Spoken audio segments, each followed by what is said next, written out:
Yeah, well, he said, you know, he really needs. We are live. Yeah, he said they really are with all the lights and the kayaks and all that. That's not a good place It to would be. be nice if one central. Right. So that's. Yeah, and then the maintenance could move over to the jail. If we needed that extra space, I don't think we will. But there's enough room over at the jail, and I don't think Portland should mind that maintenance be there. They don't use. That's what I mean, they got lots of. But I don't want to put anything for public. Yeah, over there. you know, it's worth looking at least. Yeah.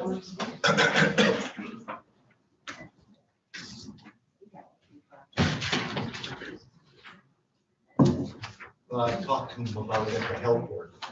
They seem. Oh, okay. Yeah. Was that yesterday Yeah, or Wednesday? it was Wednesday. Yeah. That was the past. Yeah.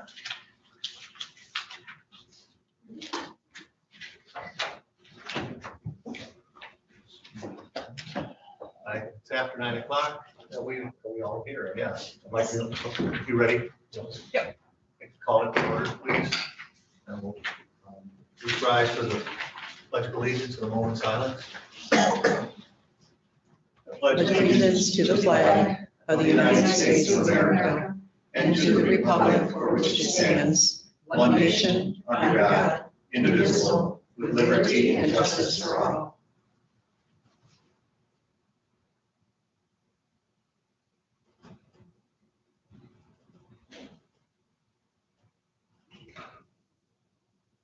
Thank you. Roll call, please. Commissioner Robbins is running a few minutes late. He's on his way. Commissioner Rushton. Present. Chairman Bunnick. Here. Commissioner Wassel. Here. Commissioner Sotis Little. Here. Commissioner Hellgeier. Here. Commissioner Walker. Present. So that brings us to public comment. Please. I've never seen the room this empty. You guys must be thrilled. Well, I came today primarily to talk to you, Chairman Bunnick, Sure. because, You should. oh, I'm sorry, Dana Getzinger, Elmwood Township. Because I was disappointed when I saw your picture from the Board of Health. And I thought, you know, 79.5% of Leelanau County is vaccinated. But my chairman is representing me at the Board of Health not wearing a mask, which is the rule of that building. And I thought, you know, I don't always like every rule that we have, but I try to obey them because I want to be a good citizen. And as a representative of all of the people in Leelanau County, I would hope that you would be respectful of that as well. So that's primarily why I'm here. Thank you. Thank you. Seeing no other public comment, then we'll move on to our discussion. The purpose of the meeting, annual review and recommendation for vacancies to the Board of Commissions.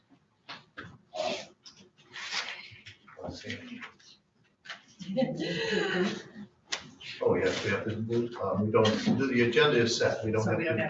Right. So that wasn't on it.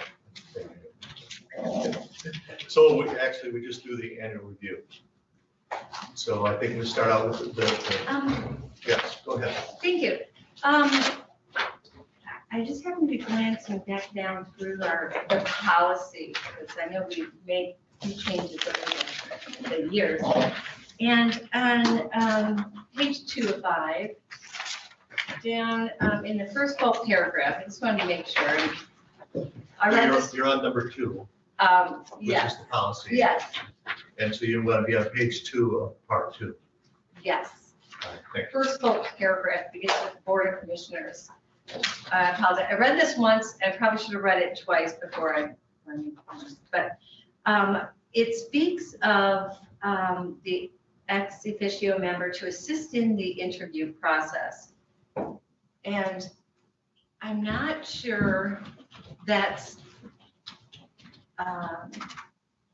necessary anymore. But I couldn't find where it speaks of. So here, I guess here's my question. If I think it still stands that if we choose to invite a member in to be interviewed as a candidate, maybe this is when that would fall into place, but we don't speak about bringing candidates in for interviews anymore. I think that my question then is this a leftover from the old policy, the old committee for appointments? Perhaps.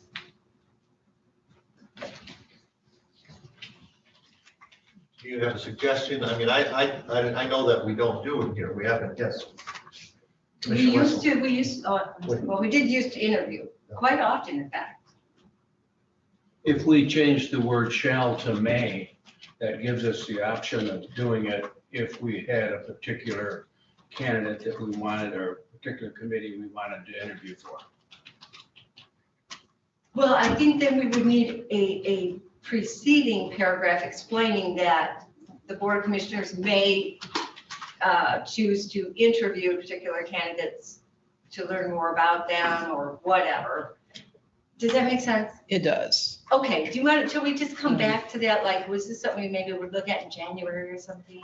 We could indicate on the policy some things, the concern that you have, and then forward it on to council and explain to them what we're trying to do. Okay. And have them fix that. Basically, just saying you want us to still have the option, but it's not Right. And I do. mandatory. Yeah. I think it's Or we great. could come up with some language. You used to, I really think that interview process was very helpful in the past, so. Michelle. So don't people know they have the option of showing up for this? I did a few times Mhm. as a citizen. All the meetings are open to the public. And Yeah, I've so I mentioned came before. to this meeting several times. Yeah. When I wanted to be on board. In the past, we've had some people come to meetings that chose. Yeah.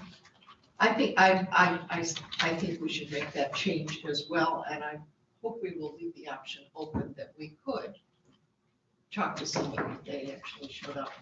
Well, past practice, for an example, there was an opening on one of the boards during the year, and you didn't want to make a decision on Mel Black until you had a chance to talk to him. And then he got invited for the regular session, and then you had some dialogue with him and ended up eventually selecting him once you were comfortable.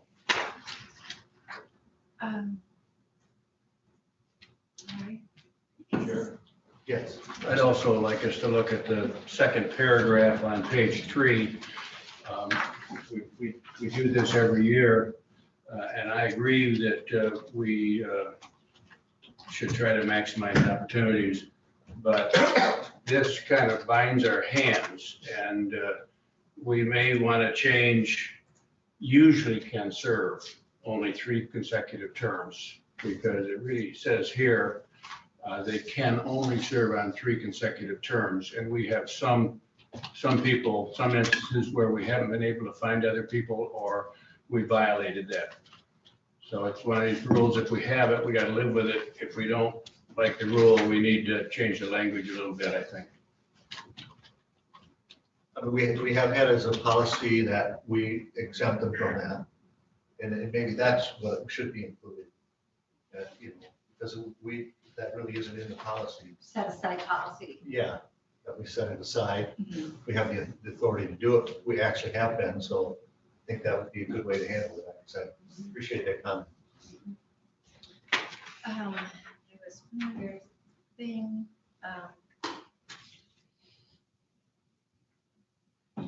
So it's all agreed upon that we do put the may clause in, and we'll have that written up and changed. Yeah, what I suggest at the January organizational meeting, we'll put Right. this on the agenda, and by that, we'll have draft. Right, I think that was the good idea, If everyone feels comfortable. unless anybody, someone objects. If you have other policies or procedures that you have questions about, let us know beforehand too, so we can start working on them. Anything else? No, that's one. I had something minor, but yeah. Mr. Chairman, before we start, I just want to acknowledge Laura once again for putting this book together. As you know, we just set this meeting date last week, so It was a major priority all week long for Laura put this book together. It doesn't happen just by magic, and it's a lot of work, so thank you, Laura. I think everyone, I speak on And behalf of this. everyone. I was Yeah. really hoping you would And have I this cheat was, sheet. I was updating that yesterday. Okay, thank you. for that. Yeah. I kind of left her alone this week, tried not to talk to her too much because she was too focused on this book. So I didn't want anything else to get in the way. So thank you for your efforts once again. Well, Thank you. and that's what I thought. Why don't we, do you want to start, we'll just go through these extra sheets that you Yes. laid out here? So the first sheet, which was a foldout, 11 by 17, that should go under tab 1. And that is the cumulative listing of all candidates. And if the box is red, that means they're currently seated on that particular board. Laura, is that this one? Yes, yes. So that's tab 1. If it's red, oh yes, see it on, okay. Red means something on a different sheet, okay. Then the next addition would be, I believe, tab 6. You're going to insert the first attendance list for land bank at the beginning. On 6.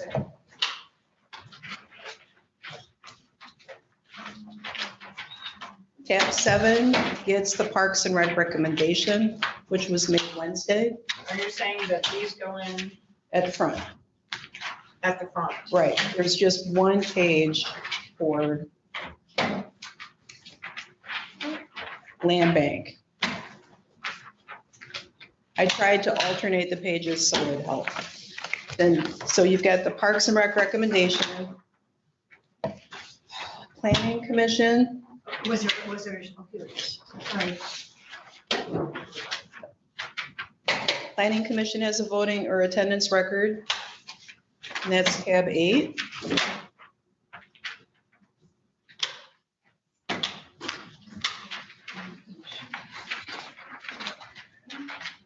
Tab 10 has a replacement front page and an attendance record because you made a change in your recommendation from the executive to the regular to reduce to 9 rather than 12.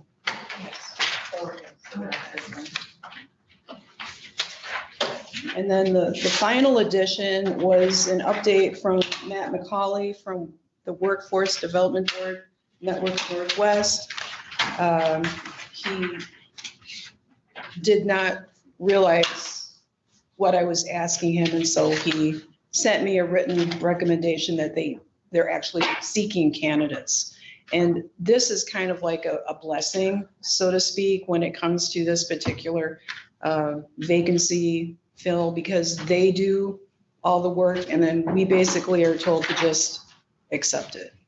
They still have to come here and take their oath of office. So you shouldn't have any pages left. Which one does this go under? That's 12. Yeah, we're, Oh, Brownfield is number 4. solid waste. 10. I missed that one.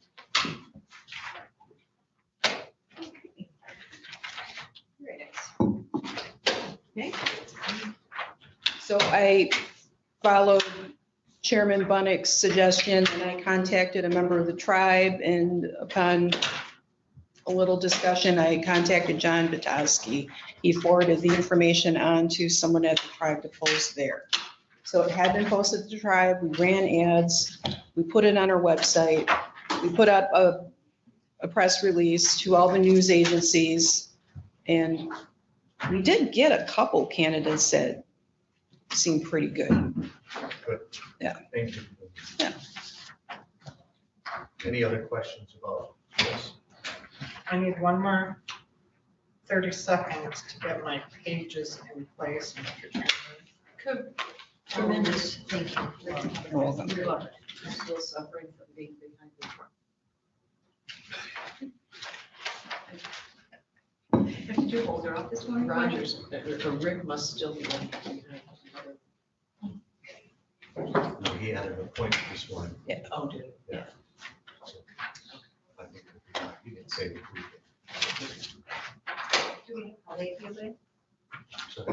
late does he think he'll be? He's coming as soon as he can. Yeah, he said it would be about an hour and gone. So we might be through all this. All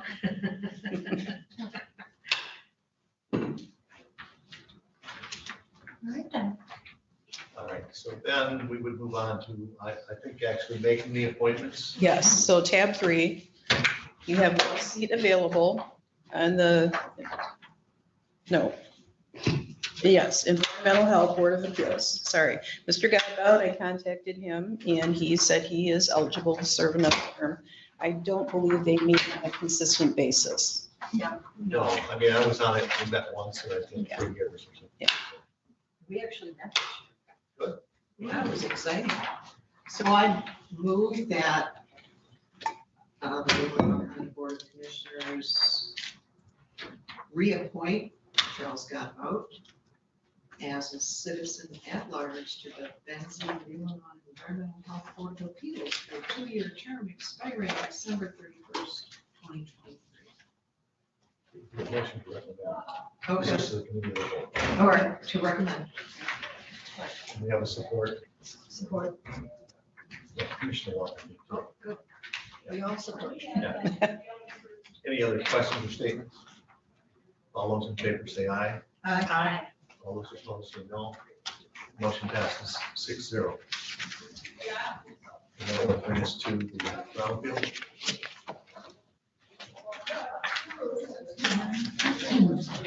Trudy had forwarded a recommendation because there was a meeting prior to this session, and that's on the first page. Commissioner Wesson. I move to recommend that we accept the recommendation of the Brownfield Authority to appoint Dan Heinz and David King to the Brownfield Authority. Support. 3-year term expiring December 31, 2024. Thank you. Support that too. There, if you look at the front sheet for each particular, yeah, there's a draft motion at the bottom. Very helpful. Especially It's right on here. Friday morning. Well, we used to just say, make the motion and say, wait, when will that expire? And just put in the expiration date, so that's very helpful. All right, do we have any statements or other questions? All those in favor say aye. Aye. All those opposed say no. Motion passes 6-0. All right, thanks to number 5. Mr. Griswold had been appointed last year for to finish a partial term, which expires at the end of this year. He has indicated he would like to serve. I don't think they even met this year. That's another No, inconsistent. Another one that very Have you? seldom meets. I've read them before. Oh, this year? That was last year. No, it was this year. Okay. Motion to recommend to the Board of Commissioners to reappoint Matt Griswold to the Construction Board of Appeals building category to a 5-year term expiring December 31st, 2026. Support. Any statements or questions? All those in favor say aye. Aye. All those opposed say no. Motion passes 6-0. Thank you. Move on to tab 6. Mr. Chairman, Commissioner West. I move to recommend to the Board of Commissioners to reappoint Richard Foster to the Land Bank Fast Track Authority Board for a 3-year term expiring December 31, 2024. Support. Okay. I have a question. I wonder why they're recommending him when he was absent from January to June. They didn't make a recommendation. He was out of the state. Is he always going to be out of the state? No. So that was an old problem that rectified itself? Oh, super. Okay. He's been a good member of the land bank. Okay. Good enough. Any other questions or statements? All those in favor say aye. Aye. All those opposed say no. Motion passes 6-0. Tab 7. Mr. Behrens and Mr. Frericks both have indicated a desire to remain on the board, and Mr. Yeomans is bowing out. after serving. And the commission made the recommendation for Mr. Ahrens. And if you look at your front tab, I believe he does sit on one board already, but yeah, the Brownfield. And you know what, he was absent at the time too. So I'm wondering why, He chose not to participate in any remote meetings, in any way. remote meetings. Yeah, it's a COVID thing. I don't know, we should have somebody that unwanted. That's kind of. Commissioner Silaswell. Move to recommend to the County Board of Commissioners to reappoint Dave Behrens and Don Frericks, and appoint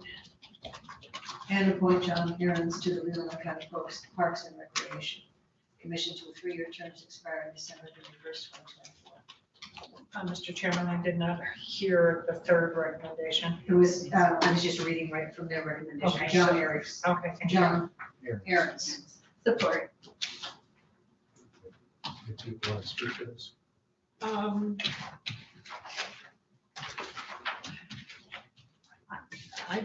I just question somebody who doesn't attend a meeting when you have an opportunity on Zoom to do it. That's lacks flexibility.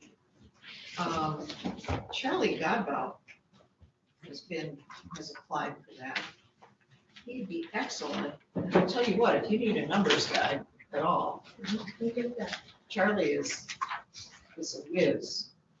And he's also that tech stuff. He's a I think numbers and tech. part of the evaluation process was, I think Melinda had asked where each one was situated. So part of the appeal for Mr. Ahrens was where he lives as well, because he lives near Cedar. Maple Cities. Maple which City, is in that region of Yeah. the county where we rate a couple of our parks. Like which ones? Right near Miles, Kimberly, and Old Settlers. Charles Godbout is near those two. He's just as close, Do you because want he's an Empire. Actually, he's on, what number, 677? Between Little Glen and M72, so he's actually closer. Do you want to divide the Amend it. question or amend it? Okay. Okay, I would amend that. I would amend it. Do I have to restate the whole thing? No, what you could do is divide the question. There's 3 people here. You vote on each one individually. And then when we get to the third one, you can amend it. Okay, I think that would be simpler. so ask for it to be divided. I would Yes. ask that this be divided. Right. Do we have a second? Mr. on Chairman. that? I'll second that. All right, so each one will take individually. So the first motion would be to recommend that the County Board of Commissioners to reappoint Dave Behrens for a 3-year term, to the Park and Recreation Commission, expiring December 31st, 2024. Support. Yeah, we already have a support. Okay. I supported it, you made the motion. I'm just explaining it so that everybody knows. I'll what drink we're more voting. coffee quick. No, I'm repeating it so everybody knows exactly what we're voting on. So all those in favor say aye. Aye. All those opposed say no. Motion passes 6-0. So now this next motion will be to recommend to the County Board of Commissioners to reappoint Don Friedrichs to the Leelanau County John Park. Ahrens. What? John Ahrens. Done. Oh, you're splitting all 3? Yeah. Oh, so sorry. I should have listened. It's John Frericks. I thought you had the first 2 in the first motion, so. I did not. No, they said divide it, so I'm Okay, doing you're each one dividing all 3, individually. that's fine. Okay, the Leelanau County Parks Rec Commission to a 3-year term expiring December 31st, 2024. That's the second motion. Is there any other questions about it? All those in favor say aye. Aye. All those opposed say no. The motion passes 6-0. So and this was the, dividing this question now, would be the motion is to recommend the County Board of Commissioners to appoint John Ahrens to the Leelanau County Park and Recreation Commission to a 3-year term expiring December 31st, 2024. And then now this is when you would make your amendment. I would amend that, do I have to restate the whole thing? No, just, I would amend that to appoint Charles Godbout. yes. Is there any questions about that? Yes, Commissioner Rush. For Laurel. Laurel, John, as you mentioned, is on another board. And Mr. Godbout, is he also on another board? Yes. How many boards is he on? Yes. We just appoint him to the Environmental Health Board of Appeals, I believe, or recommended. Is he on the planning commission as well? He has asked to be on a number of boards. Right now, he's just on the Environmental Health Board of Appeals. He had also applied for, Not what he's applied for. right, he's just on one, He's on one. Okay. And John Ahrens is on Brownfield? Brownfield, Brownfield. yes. So, yes, everyone understand that the amendment, the first vote, basically to change the name from John Ahrens to Godbout. So, if I may, Yes. I'm not going to support the motion. I'm going to stand by the recommendation of the Parks and Recreation Commission.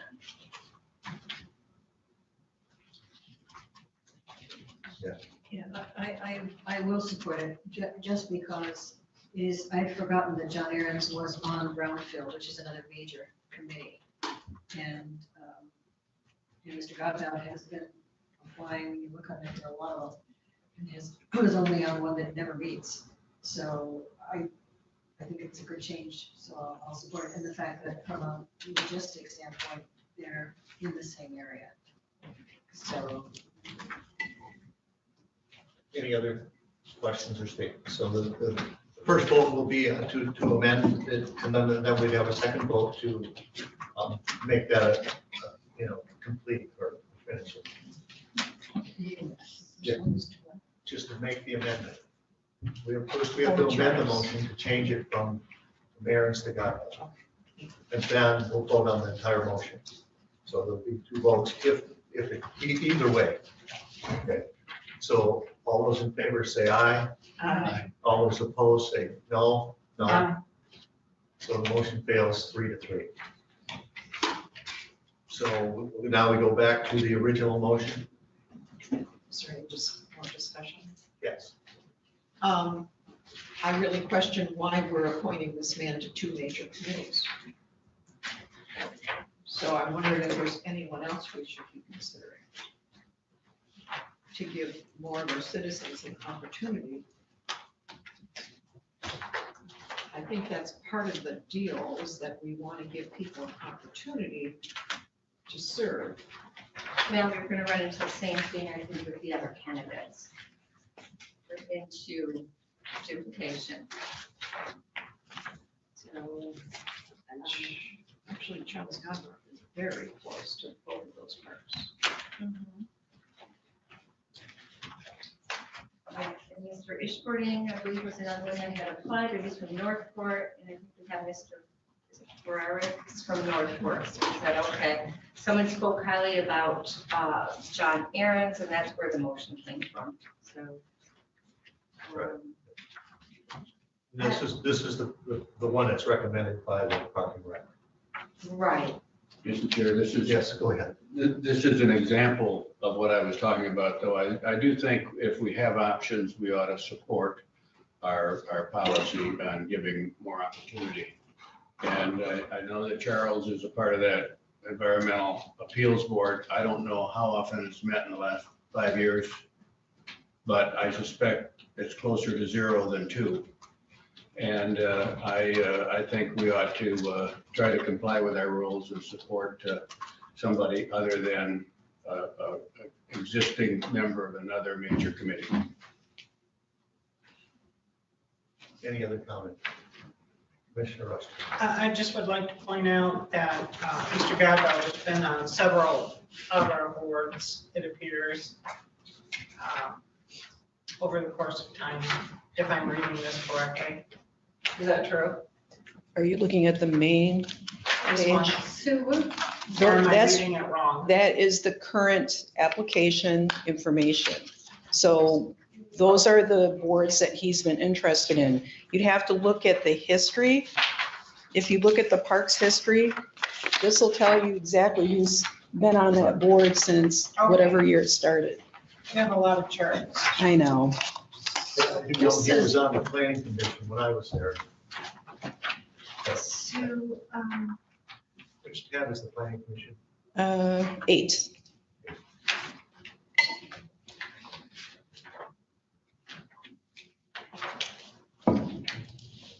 And you don't even have to make a recommendation today because these are going to get forwarded to the December executive board. So if you Right. want to consider it until then, you can certainly do that. You also could wait till Mr. Robin comment, do it at the end of this Yeah. discussion. Right. All right. Well, we have a motion on the floor, yes, you know, correct. to, I mean, do we want to, We'll call the question. okay, I'd ask, so the motion is whether we're going, is to move errands to the park and rec. Everybody understand that? Okay, all those in favor say aye. Aye. All those opposed say no, No. and the motion fails 3-3. Okay. So then we'll move on to the next item, which should. Page here now. Planning commission is page 8 or tab 8. Page 8. And again, we have recommendations for this. Commissioner Wessel. I move to recommend to the Board of Commissioners to appoint Casey Noonan and Steve Yoder to the Planning Commission Planning Commission to a 3-year term expiring December 31. Support. One would be representing recreation, one would be representing finance. All right. Any other questions, statements? All those in favor? I'm sorry, Go ahead. your motion was for Casey Noonan and Steve Yoder. Steve Yoder? Steve Yoder for finance and Casey for recreation. And did you leave Mr. Black out? I purposely did. I looked at, I had the 2 that I wanted, and that was what my motion was. I'm open to an amendment if you want.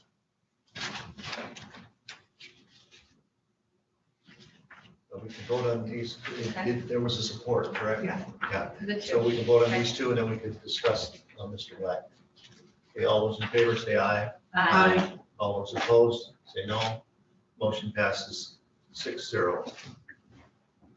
So did someone else want to make a Commissioner Locke? Yes, I would recommend reappointment of Mel Black to the legal and real estate category for a planning commission for a term expiring December 31st, 2023. 24. I think it's 24. Oh, his is 2024? Okay. Yes. Oh, I see it. Thank you. Yes, 2024. I'll second. Any other comments? Let's discuss it. Yeah. Go ahead, Mr. Locke. I don't think Mel Black has been on only a year and less than a year. He fulfilled a partial term. Fulfilled the partial term, yeah, so he's only had a few months to serve on this board. Oh, he did do part of 2020 and then last year. And he's been a very valuable member to the board. He's brought interesting perspective and he speaks about issues and I don't know, I was for my motion. Commissioner Elder. I actually do support, if somebody's on a board or just started, I think we should give them a chance to develop there. After a year, he's probably getting more intelligent about what he says. Or figuring the whole thing out, so I guess I would support him being able to stay there. Any other comments, or questions? Okay, all those in favor say aye. Aye. All those opposed say no. Motion passes 6-0. So then that moves us on. Thank you for that. We move on to number 9, soil erosion and stormwater runoff control ordinance. And we have 2 people here that are, their terms are expiring. We're on number 9, Commissioner Robbins.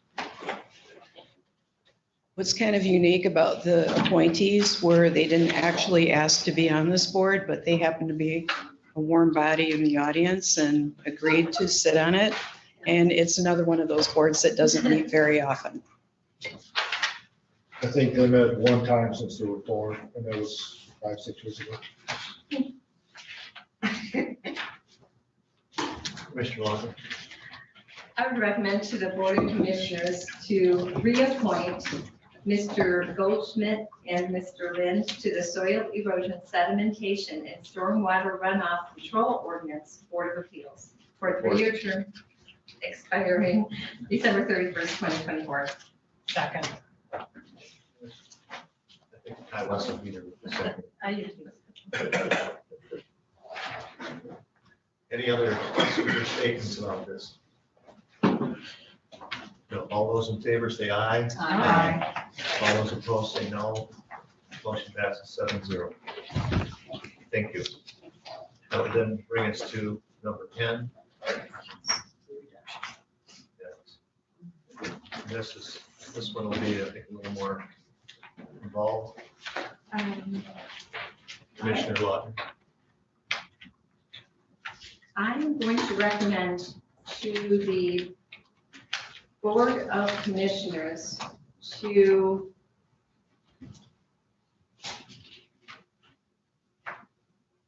reappoint Pat Deering to a term expiring December 31st, 2022 or 2022. Is it a 1-year term? We reappoint. Oh, it should be 2023. Okay, yeah. thank you, 2023. Sorry.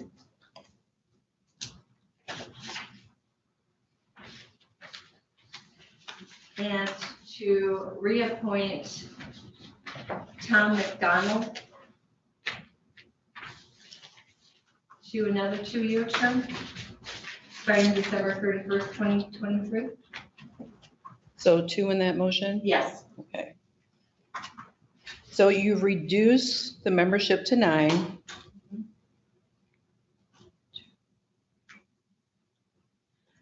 And you have 3 slots left.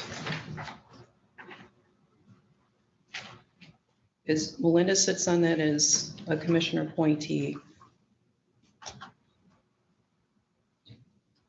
So 6, yep. So you only have 3 slots to fill.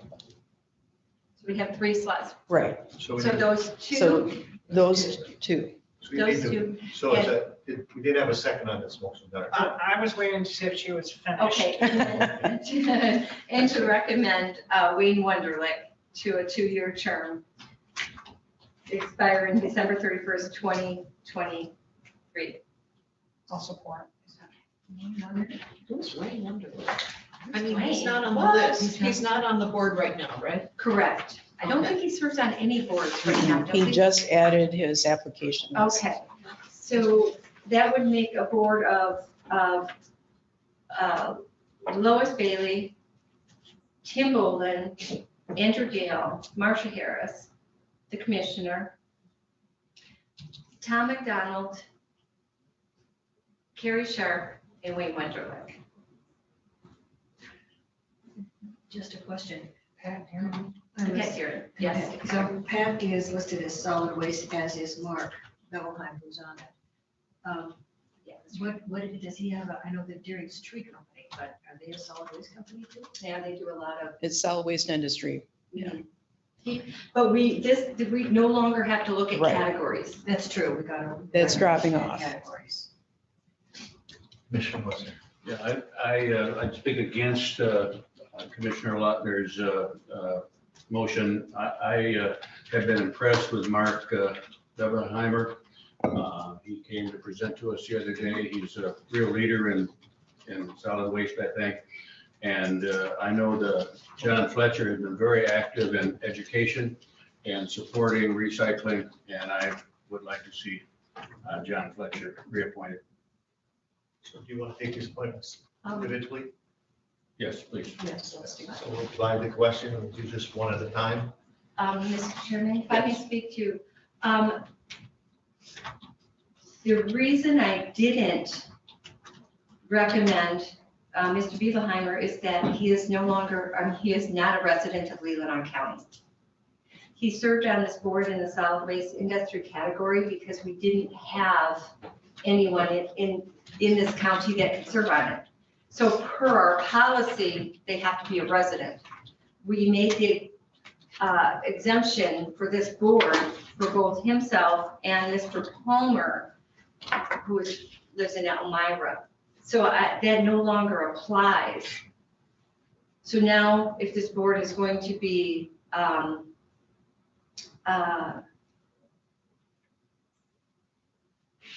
we have to bring it up to our policy, they should be county residents to serve on this board. That's my only reason. And then Mr. Perkins, I think it's time to, as I thought Mr. Wunderlich should get an opportunity to serve, because Mr. Perkins has been on for 20 years. That's my only reasons. Commissioner West. I didn't know that Mark did not live in the county. I suppose we could waive that policy if we wanted to. I'd like to have some discussion on that. But Yeah, Mark, I didn't realize he wasn't in the county either. I just was looking at how active he's been, and it is with GFL, which is the major recycling entity that we use, and it just seemed like it was fortuitous to keep him involved, given his ability to really help from a different perspective. I have to say, I don't know Pat Deering. I'm sure he'd be a fine candidate, but that's what I was leaning towards Mark. Commissioner Elder. I'd like to ask a question and then make a statement. So he's not the man who spoke the other night? Because he said he lives in Suttons Bay. Tuesday before. He stated he lived in Suttons Bay. He's from It's this gentleman who spoke to his parents. From Suttons I Bay? believe so. Maple City. Yeah, his parents, yeah, that's where it's from. Oh, that's where he's from. Okay, I Yeah. didn't catch that. I'd also like to make a positive recommendation for John Fletcher. When we were doing our recycling surveys, he was the most active person, just on the east side of the county, educating people. He was really diligent about that. It was a fun project. It was really fun talking with people, and I think he was out there. Do we have a second on your dividing the question? Did someone, I'll second it. okay, that's what I thought. So that's why I just want to get that before so we do have a second now. Okay, I should have had that before we spoke. Commissioner Lautner. Well, I just wanted to speak to a comment made. And I understand that. I guess I could go both ways because you could also, there's a flip side of the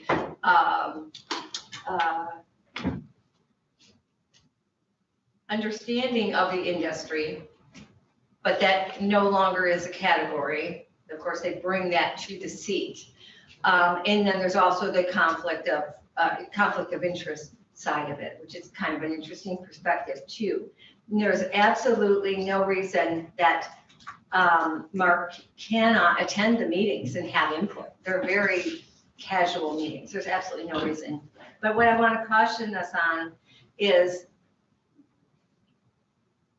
saying, well, let's waive our policy and appoint people from outside our county because they're involved in our county. And I don't think we want to open up all our boards to citizens outside of our county because they have an interest in our county. I don't think that's fair. We have citizens who want to serve on our county, and that's what our policy is. I think it's very important for us to stick to that. I think it may be a legal question also. I'm not sure you can appoint people outside of the county, outside of the jurisdiction area to the board unless it's specifically a categories, but since you live in the categories, simple answer may be name him as ex-official member or name him as a liaison from the industry. That way he can still participate, be part of everything. And I mean, he does bring a lot of value A lot to of it. knowledge. But if you just make him an ex-official, non-voting member, I think that would solve the And challenge. same with Jim Palmer. He also, because he also brings a I lot think you of, want those people Yeah. there. and he's the, what is he, Yeah, I'm not sure. it's with the landfill. So he brings Oh, that's that. right, that's right. Yeah, so I think that's a great recommendation for those two positions. Yeah, Commissioner Robbins. Well, this is new to me, but I've been doing some homework on it. And I've talked to some people on the board and been involved in it. I don't think it's a fair statement what you made about Mr. Perkins, just because he's been on there 20 years. I mean, that'd be like saying that you've been on the board for 26 years, Commissioner. I've heard nothing but good things about Perkins. He's been around and he's done a lot for this program, from what I've been told. Fletcher, I heard he's new, but he's bringing a lot to the program. And I'd like to see those two, at least keep those two on there. Commissioner Long. I do appreciate that, Mr. Robbins, but we do have a new candidate that does want to serve on the board. So if we've also tried to let new people serve on the board. So if we want to continue with our idea of bringing new people who do want to serve and allow them in on the boards, then do we want to take off? And my recommendation is to, Bill would be off for one term and he can always be reappointed if we put Wayne in Bill's spot. And I think then that leave Mr. Fletcher on there. Let's see. 1, 2, 3, 4, 5, 6, 7, 8. Well, the motion we have on the floor is for Pat Deering, Tom McDonald, and Carrie Sharp. And Wayne, no, or Wayne Ludwig. Yeah, Carrie Sharp. Did you divide the And question? they're divided. So let's take, rather than still talking about all three, let's look at the first one. So the motion would be, motion by Lautner to recommend to the Board of Commissioners to appoint or reappoint to the Solid Waste Council for a 2-year term expiring December 31st, 2023, Pat Deering. Seconded by Commissioner Rushton. I'm sorry, did somebody divide this question? Yes. Okay, I just Yes. wanted to be clear. So that would, that's the first motion, and that's what we'll vote on at this time. Are there any comments about it at this time? All those in favor say aye. Aye. All those opposed say no. So that motion passes 7-0. Thank you. So now the next one would be Mr. Tom McDonald. And so the motion would be by Commissioner Lautner to recommend to the Board of Commissioners to reappoint Tom McDonald to the Solid Waste Council to a 2-year term expiring December 31st, 2023. Any comments on this? All those in favor say aye. All those opposed, no. No. So the motion passes 5-2. All right, then we move to, the last one would be motion by Commissioner Lautner to recommend to the Board of Commissioners to appoint Wayne Wonderlich to the Solid Waste Council to a 2-year term expiring December 31st, 2023. Mr. Chair, Yes. I'd like to amend that and substitute John Fletcher for Wayne Wonderlich. I support that. So did you want to speak to that at all? No. Okay. Anyone else? Commissioner Lautner? And how long has John served? 2 years, I think. Oh, it's pretty new? Yeah. Yep. And,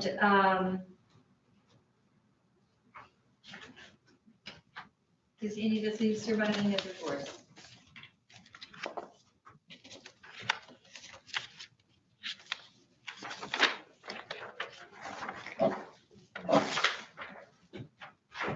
That was the only board he asked for. I would also support that because it goes along with somebody's been on the board, they want to continue. And I think it's important to, it's almost intellectual property at that point. He's not there. I think we should allow him to continue on that board. Who supported the amendment? Gwen? Well, yeah, she supported the amendment. Correct. Yes. Any other questions or statements? Okay, so we'll vote first on the amendment, and then whether it passes or fails, then we'll vote on the motion as amended. So, yeah, this would be for John Fletcher. The amendment is for John Fletcher to be on the Solid Waste Council. Does everyone understand it? Okay, all those in favor say aye. Aye. All those opposed say no. No. Motion passes, I believe, 5-2. All right, thank you for that. So that, I think, completes, No, we have to have a motion now, right? oh, I'm sorry. You said that was the amendment. Yeah, you're right. So now we would vote on the amended motion. Thank you. All those in favor say aye. Aye. All those opposed say no. No. Motion passes 6-1. Would you like to recommend Mark as a ex-official member? Well, let me see, so that's 3. Yeah, that would complete. We have a 9-member board currently. He could be a non-voting member. Yeah, that's what I'm. Yeah. So that leaves Pat, John, and Tom McDonald. And Was Tom McDonald the third No. one? No. the second one, Who's the third? We have Pat Deering, Tom McDonald, and John John Fletcher. 7, 8, 9. Okay. All right. So, I make a motion to recommend, I recommend a motion to the Board of Commissioners to appoint Mark Bettelheimer as an ex officio member. Ex-official non-voting member. Ex officio non-voting member to the Solid Waste Council. Support. Did you want to amend that to include Jim Palmer also, or did you want a separate motion? Should we? Yeah, I think you're right. He does represent the Zequin's landfill, Okay, so he probably should, if you're. doing that. okay. So Mark Bettelheimer and James Palmer as ex officio non-voting members to the Solid Waste Council. Board. Any questions or statements, Commissioner Rush? Do we have any policies in regards to appointing this type of position to any of our boards? It'd be up to you as a. board Okay, To make that decision. okay. With no input from solid waste? We can get solid waste by December meeting. Okay, Because this isn't really the whole recommendation, so there's still time. okay. But I don't want to speak on True's behalf, but I'm sure she would value their input. Okay. Any other questions or statements? Okay, all those in favor say aye. Aye. All those opposed say no. Motion passes 7-0. Thank you. Are there any other questions or things about solid waste? All right, move on then to number 11, which is the Veterans Affair.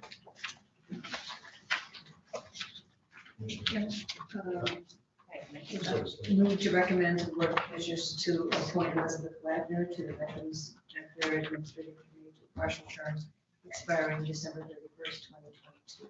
Support. Mr. Chairman? Yes. I believe that this same applicant has been discussed historically, correct me if I'm wrong, Laurel, but I did not see where she is military veteran.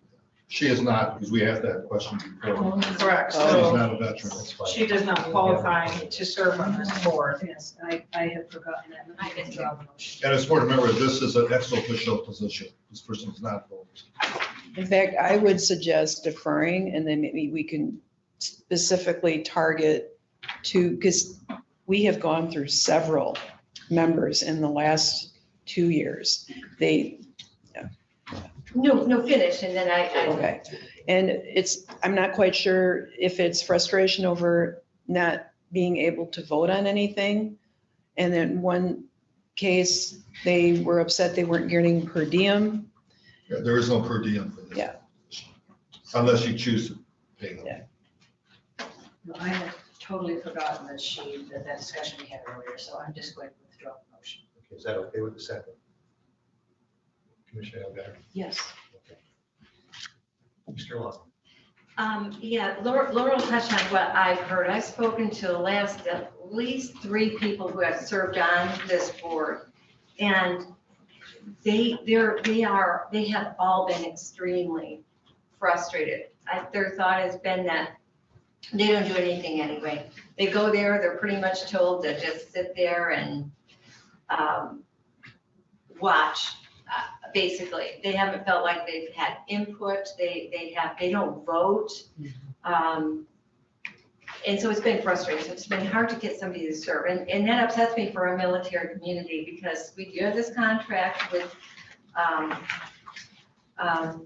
them for the services. This is the same, we have the contract with the services? Yes, this Yes, is okay. the VA. So I don't know if we can rewrite our contract with them or what we can. I can give you it up.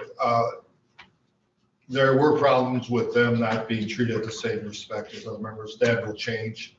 I personally met with the county administrator and assured me that will not happen in the future, that whoever we appoint will be able to participate, sit at a table and participate in discussion. It is an ex-official member because by law it has to be, because we don't have a VA office in Grand Junction County. So to get federal funds, the state funds, we had to battle to even get that state grant for it. So, but I did get a commitment that whoever we appoint will be welcome and will be able to participate, but cannot vote. Okay. But I think part of the problem is people appointed in the past did not know that, so they made some assumptions. They're also, the last person, the one that asked it, Mr. Saxon, he was upset that he's not eligible for per diem or mileage. But that's a decision you as a board can make to change that. I mean, that's a decision that you can make. Commissioner Wessel? We have another candidate, and it's Robert Grabowski, and he's a vet, Air Force. He attends the Veterans Services every year. His question last year was, he goes to Florida for 2 or 3 months. And so he had asked if he could share that position with somebody, and we got back and said, that's just not gonna work. But if the representative can be gone for January and February, Robert Grabowski would be a good representative. And he's well-spoken. He comes out of the business of legal, but he was an Air Force veteran and very committed to veterans affairs. Commissioner Watt? So I would move that I move to recommend that we reach out to Robert Grabowski, confirm his interest, and if he's still there, that we appoint him to this committee. Was that a motion? Yes. I'll support it. Nancy, Sure. to it. He's through. Are you through? Yes. Okay. Please go ahead. Yeah, I'll support the motion. And I've spoken with Chet several times about, because I've heard over the last year, a lot about us not paying per diems. He said it does have to come back to us. And I would recommend we do pay a per diem to this board that is in line with our per diem policy. When that should come up, is that something we can do at the December meeting Yeah. during this time? Yeah, you can simply add it Okay. to the motion if you appoint someone and that person be eligible for you. I would second that. I think that's fair. Well, yeah, It's we've not a already got motion one right motion now. on the table. Oh. It would have to be added to the Commissioner Wessel's motion. We can't do a Let's do second. separate motions just Yeah. because it's going to be cleaner. Okay. That would be much cleaner. Okay. So, is that, you understand?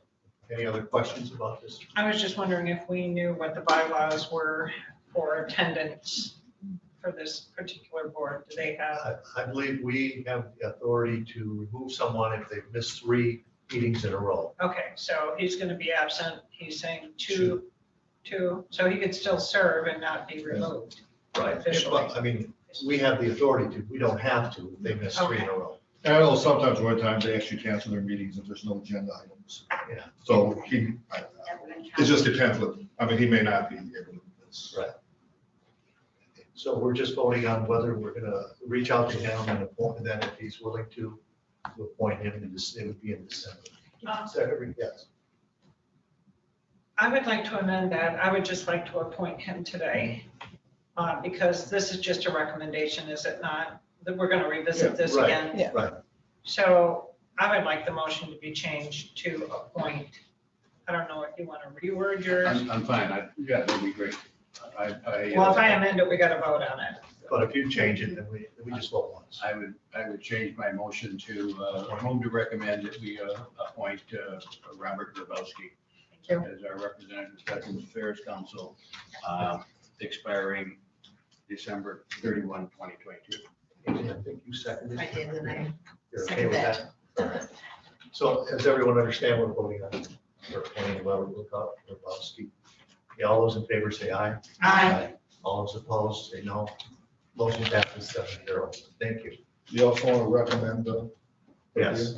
Well, Yes, Go of yours. Yeah, so I would recommend that the Veterans Affairs Administrative Committee member is eligible for the county's per diem per our policy. In mileage, yes. That's in our policy, but yeah, per diem and mileage. all right. Any questions or statements about that? So it was second by, all those in favor say aye. Aye. All those opposed say no. Motion passes 7-0. So then this will bring us to, Well, the workforce development is in process. okay.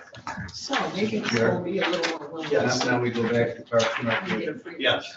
That's number 7, isn't it? I think we go back to number 7. Yeah. Okay. Yes. Could we review our conversation when Commissioner Robbins wasn't here and why we're coming back to this? Well, I'd say we have appointed Dave Behrens and Don Friedrichs to the Park and Recreation, and then there was a discussion concerning John Aarons, which they recommended, and Charles Godbout being appointed, so that in both of those motions failed on 3-3 vote. Yes. I would add, the reasoning was John Aarons also serves on Brownfield, which is a major committee. Charles Godbout serves on the one that never met. And has wanted to serve and isn't on anything else. So they both live in the area which Commissioner Lautner was concerned to have them, which is a good point, having near two of the parks. They both do live near the 2 parks. And I would add that Charlie Godbout is even closer to both parks. He's very close. Mr. Chairman, may I ask, or can you review for the board, was John Aarons, did he serve a full term on that board, or was he a partial term? Do you recall? I think he's a full term. He was a full term. You talking about his, is it Brownfield? Yeah, he's on Brownfield. Brownfield, yeah. So he would be a new appointee to Park and Rec. Parks and Rec? Yes. Oh, okay. And, Yeah, he's not currently in Parks and Rec. okay, But he is on Brownfield. all right. And in keeping with our policy of,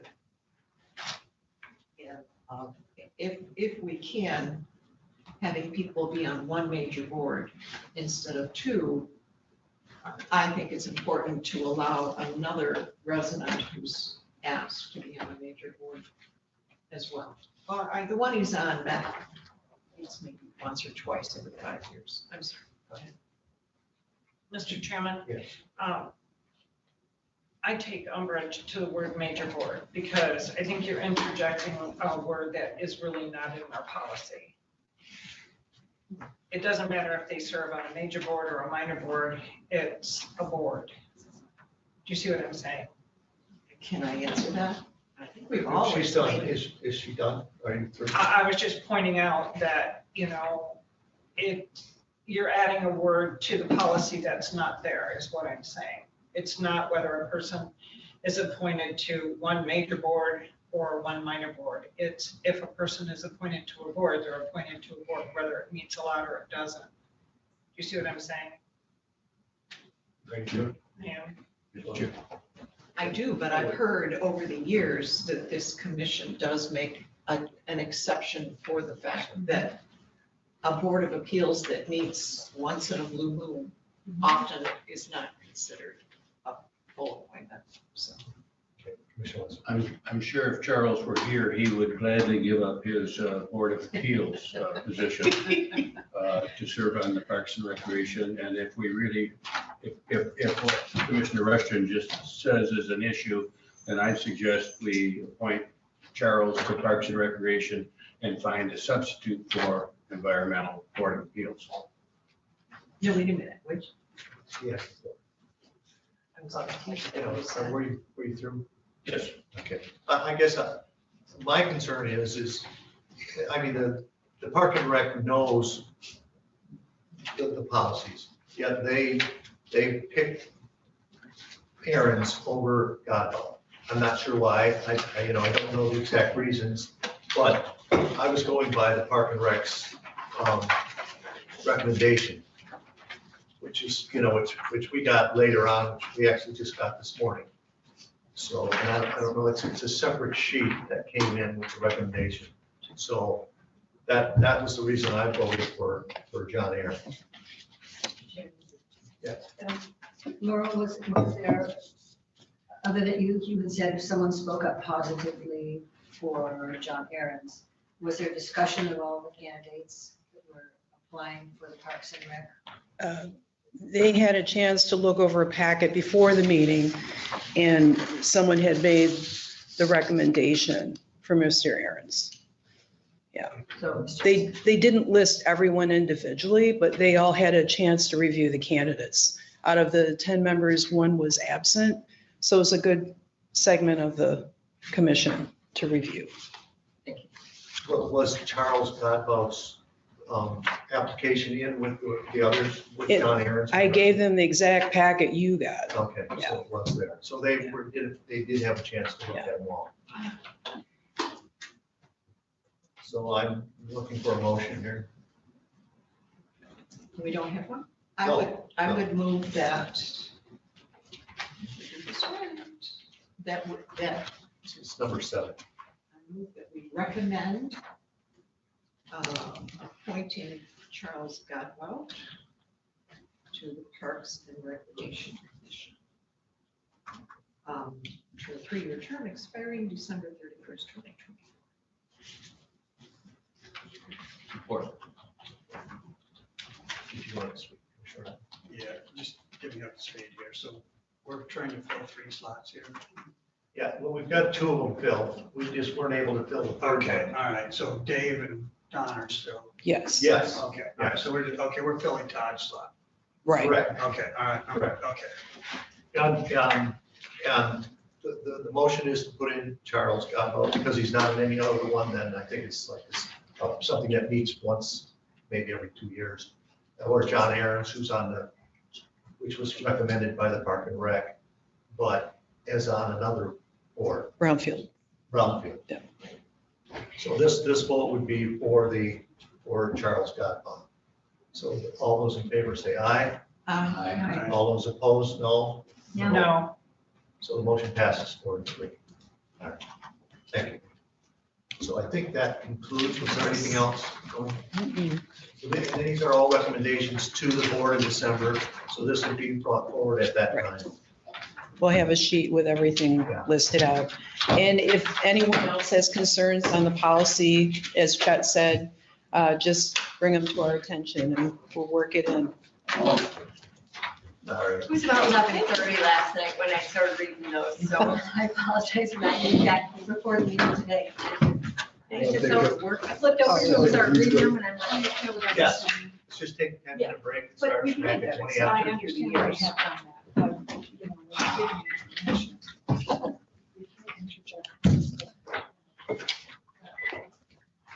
Okay.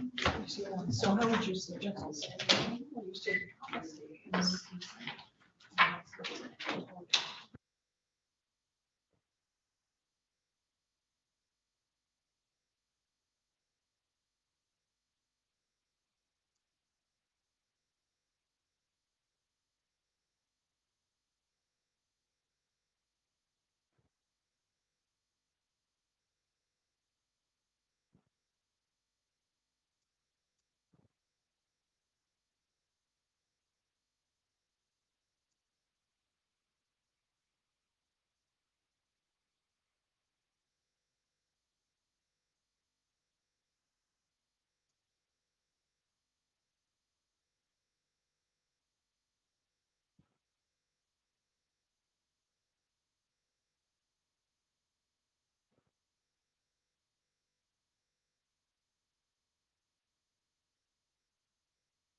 please unmute.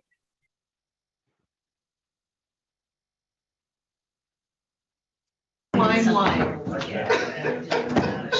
got a rolling cart now, you can bring it all over. Yeah. We can finish you to vote no. You did bring your budget book with you? I asked you that. Of course. Yeah. Of course What you else? did. Yeah. Not you and I making. But it was just going down. It's in my Yeah. office, in my car. Yeah, first 2 years on the board, you have to carry every book with you. Yeah, because then you can ask for recess and go get it. Yeah. What more do Maybe I was a little harsh on you. That's a good idea, actually. Not have to, especially when it's. Put your snow out there. It's your- So, but it really brought them out to say, okay, we'll give you some more information and why, because I mean, $13,000 raise. Chairman, I need recess so I can go get my. You know, Material. yeah, so I'm, maybe we should. bring that back. Materials, there you go. Why was it done in December? You know, yeah, it just seems like a hot time. All right, I'll try not to. Yes, all right, we want to begin this meeting. I will call this to order. We'll skip the pledge of allegiance, we did this earlier, now we'll go on to the roll call. Actually, no, this is the same meeting. There's not a special meeting. Oh, really? Yeah, this is just item number 2 on the committee of the whole meeting. Oh, great, sorry. So, Somebody reads the agenda. Well, I just pulled out my old agenda. Yeah, I didn't yeah, see no, what's. so this is a committee of the whole.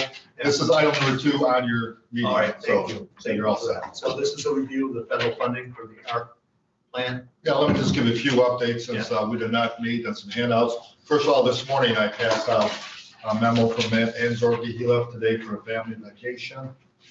And so he thought driving with his family down south was a little more important than coming to this meeting. So I agreed that he could leave early this morning. So he did that. But basically the good news is we did enter the contract with Gaz and Zubik. It actually was cheaper than we thought it would be.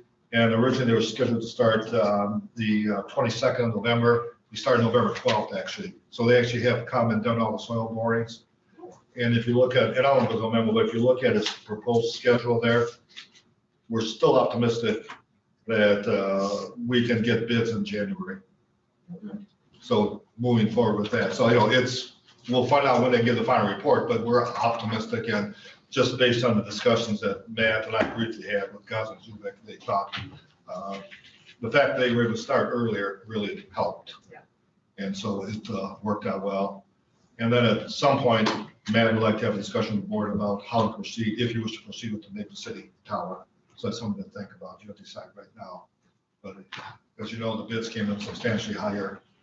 And there's some concerns from neighbors about that project also. So at some point, you may want to have a discussion about the Maple City Tower. What can I say about Maple City Tower? Let's do it. There may be some zoning issues there also. Yeah, so they've gotta work out the issues with the residents because they were very concerned. So how can we encourage them to start? Well, I think the first thing we want to do is obviously rebid the project and see what the costs are, because that may have a factor on if you wish to proceed or not. And maybe at the same time have at least start informal dialogue with the township and with their supervisor on how to proceed. Because I know there is some concerns from the residents there about the tower expansion. Yeah, so we gotta work that out. If I may ask, Chad, the chief complaint, from what I understand, was lighting. Yes, as I understand, yeah. And, The tower has to be lit. correct. However, I'm wondering if the directional type lighting can be changed so it doesn't impact. Let me suggest this. How about we put this on the December agenda, have Matt come and give an update. And by then we can have some dialogue, informal dialogue with the supervisor, just see. And I'll mention the lighting thing and see what the options are. That would give If more that was the information. chief complaint, I- because As I understand, yes, I think that I think it was, there's no noise and. Yeah, there's no noise on it. Vision. traffic, anything like that, And I believe Matt said that you can just direct the light up. redirect. Yeah, I don't- Indirect lighting know. of some sort. I recall that statement being. Well, if everyone's comfortable, let's put it on the December agenda. And I'll have Matt do some more research. At least we'll have an informal dialogue with the township supervisor. about Yeah, I the would zoning hope issue. we would keep that discussion going because there's a real need there. All right. A couple of other pieces that were passed out last time, but we never met. One is, this was emailed to you, I think y'all like pass out. This is what the townships in Leelanau County received. You asked about that at one point, so I put that, it was emailed to you, but I thought I'd print it out so you keep it in your packet. You should have copies. I passed this all out last week. Yeah. Oh. If you don't, we can make extra copies. I don't think I have my I copy. did it. We can make, We can share it too. oh, yeah, I got it. Oh, no, I do. You do? Yeah. Anybody else need a copy? Gwen does. So I passed them out at the end of the meeting. I know you guys were all tired and exhausted, so. The other thing that was passed out was emailed to you also, was this letter from the Leelanau Township Supervisor. It was November 25th. Yeah, Leelanau Township Supervisor. Yeah. With their thoughts about broadband expansion. So that was passed out to you. What was not passed out to you, sounds like ahead of the time, is a memo from the Parks and Recs Commission for additional information about their funding. They did submit proposals, so I just passed this out. You can put it in your booklets.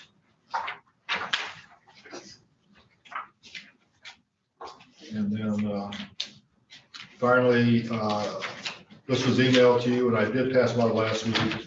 Some memo from me dated November 9th. I asked all of you for your input on priorities, and I responded, so I put them in a 2-page back, printed back to back. I think you all should have a copy of that. You have, everyone has one. If not, we can make copies. There's two different things here, Jeff. Okay, I'm There's sorry. this in here and these. I'm sorry with that. I'm not sure. Oh, this. I mean, that's the space thing. We did get this before. Is this the one you're talking about? Yeah. Okay, well, there were. Yeah, I'm sorry. That's just, I thought it was one thing. Yeah, we're gonna be short. Okay, we can make copies. 3 copies. Alan said we need one. I have already received that, so you can pass this one I down. Okay. have that. Okay, you Does may, someone else have that as I well? have that one. okay. Everyone has it. So that'll give us all some. This is Parks and Recs. Hi, we have it. I need Okay, I don't have, we can make a copy. This one's This is Leelanau Park- Township, this is it's not Leelanau Park and Township. Rec. I've got this one. There is a Park and Rec one. Okay, you Well, also I have have, this one. okay, you have that already. Okay, that's what I thought. Oh, that's what you have. But if you have Passing it, out? I guess we must have passed them out, yeah. Yeah. Okay, I don't know. You have this one? I probably did, but I don't. Okay, I assumed it wasn't passed out, but maybe it was. This is what when you just passed out, I already had that. I got it. I mean, that's. Yeah, fine. Leelanau Township. That one I have too. Yeah. I don't think I have this one. Okay. Okay. In fact, I know it, but you may have passed it out. You, well, let's see, it was, yeah, it was with the, you passed it out at the beginning. I've got all the other things, but I don't have that. Yeah, this was passed out when we got the booklets, I think. It could, I don't remember. Okay, I want to make sure. But it's just a request Yeah. for $200,000 for the Park and Rec. I think for putting a path in. I think it's at Miles Kimberly. To the Stanley. Does everyone have a copy of my memo? I don't. I've got it online. I was just looking for that online. I know I saw it online. Yeah, I emailed it first. This is, It's yeah. November 9th. Deb, vote November 9th. Yes, Thanks. this one. I did pass them out at the end of last week's meeting, but I know all of you were. You did. It's in a Tired different and- bag. So when I get done, I'll just make some copies here for this. The other update is, last time we had a brief discussion about the state funding, the $5 billion that's available. There's two thoughts out there. I talked briefly to our state senator and our state rep. They're thinking there may be some action within the next 3 to 4 weeks. I was at a different meeting with them last week, about Monday, and they thought there may be potential some movement in the next 4 weeks. I was at a conference call yesterday with MAC officials, and so something that may happen, other thinking nothing will happen until after the governor's primary next year. They may hold out the whole process. Yeah. Because neither party wants to give credit to the other party. And so it may happen within 4 weeks, or it may not happen at all for a year. So, or anything in between. So who knows? There is no answer. The one thing I did find out, And you assume that there's a plan in Lansing for this money. There is no plan. So your guess is as good as anyone if and when the money will be spent and how it will be allocated. There seems to be support to allocate funds for broadband expansion, but how that will play out and when is anyone's guess. So at this time, there is no firm plan. I can't tell you, no one can tell you that they'll make a decision by this date. Some people want to make a decision before Christmas, at least for some of the 5 billion. And we think about 5 billion, that's enough to double the amount that every unit of government got in Leelanau or in the state of Michigan, and still extra funds left over. So it's a huge amount of money. The meeting I was at with Senator Vanderwall was about a local project for $5 million, which sounds like a lot of money. But I did the math, it's 1/10 of 1% of the funding that's available. So put it in perspective, these dollar amounts are just kind of overwhelming when you think about it. Chet, I was just going to ask you to correct, there's multiple, as you just alluded, there are multiple channels that these monies are coming through. Are you talking about the infrastructures, dollars? or No, are you this is talking just about the federal ARPA Here. money in the state? that was allowed to the state of Michigan, that has not been allocated, and it's not part of the state budget for 2022. Right. This is 5 billion unallocated dollars Yep. that the state has. And that is, I'm hearing the same thing you are, that it could be a long time. It could be next couple weeks, because everyone has their pet projects that they want. But there seems to be some consensus that it'll be allocated for broadband expansion, internet expansion. How and when is anyone's guess though. So they have no inside connection to when or how that will happen. Commissioner Rushton. Yes, I believe I was the one who asked for the local unit breakout I think you. on the dollar amounts. And the reason for that was, as it was my thought, as we proceed forward, there may be programs or initiatives that we want to engage in, and we may want to partner with some of our townships on specific projects. So that's why I had asked for, the dollar amounts of each of the individual entities, just to keep that in mind.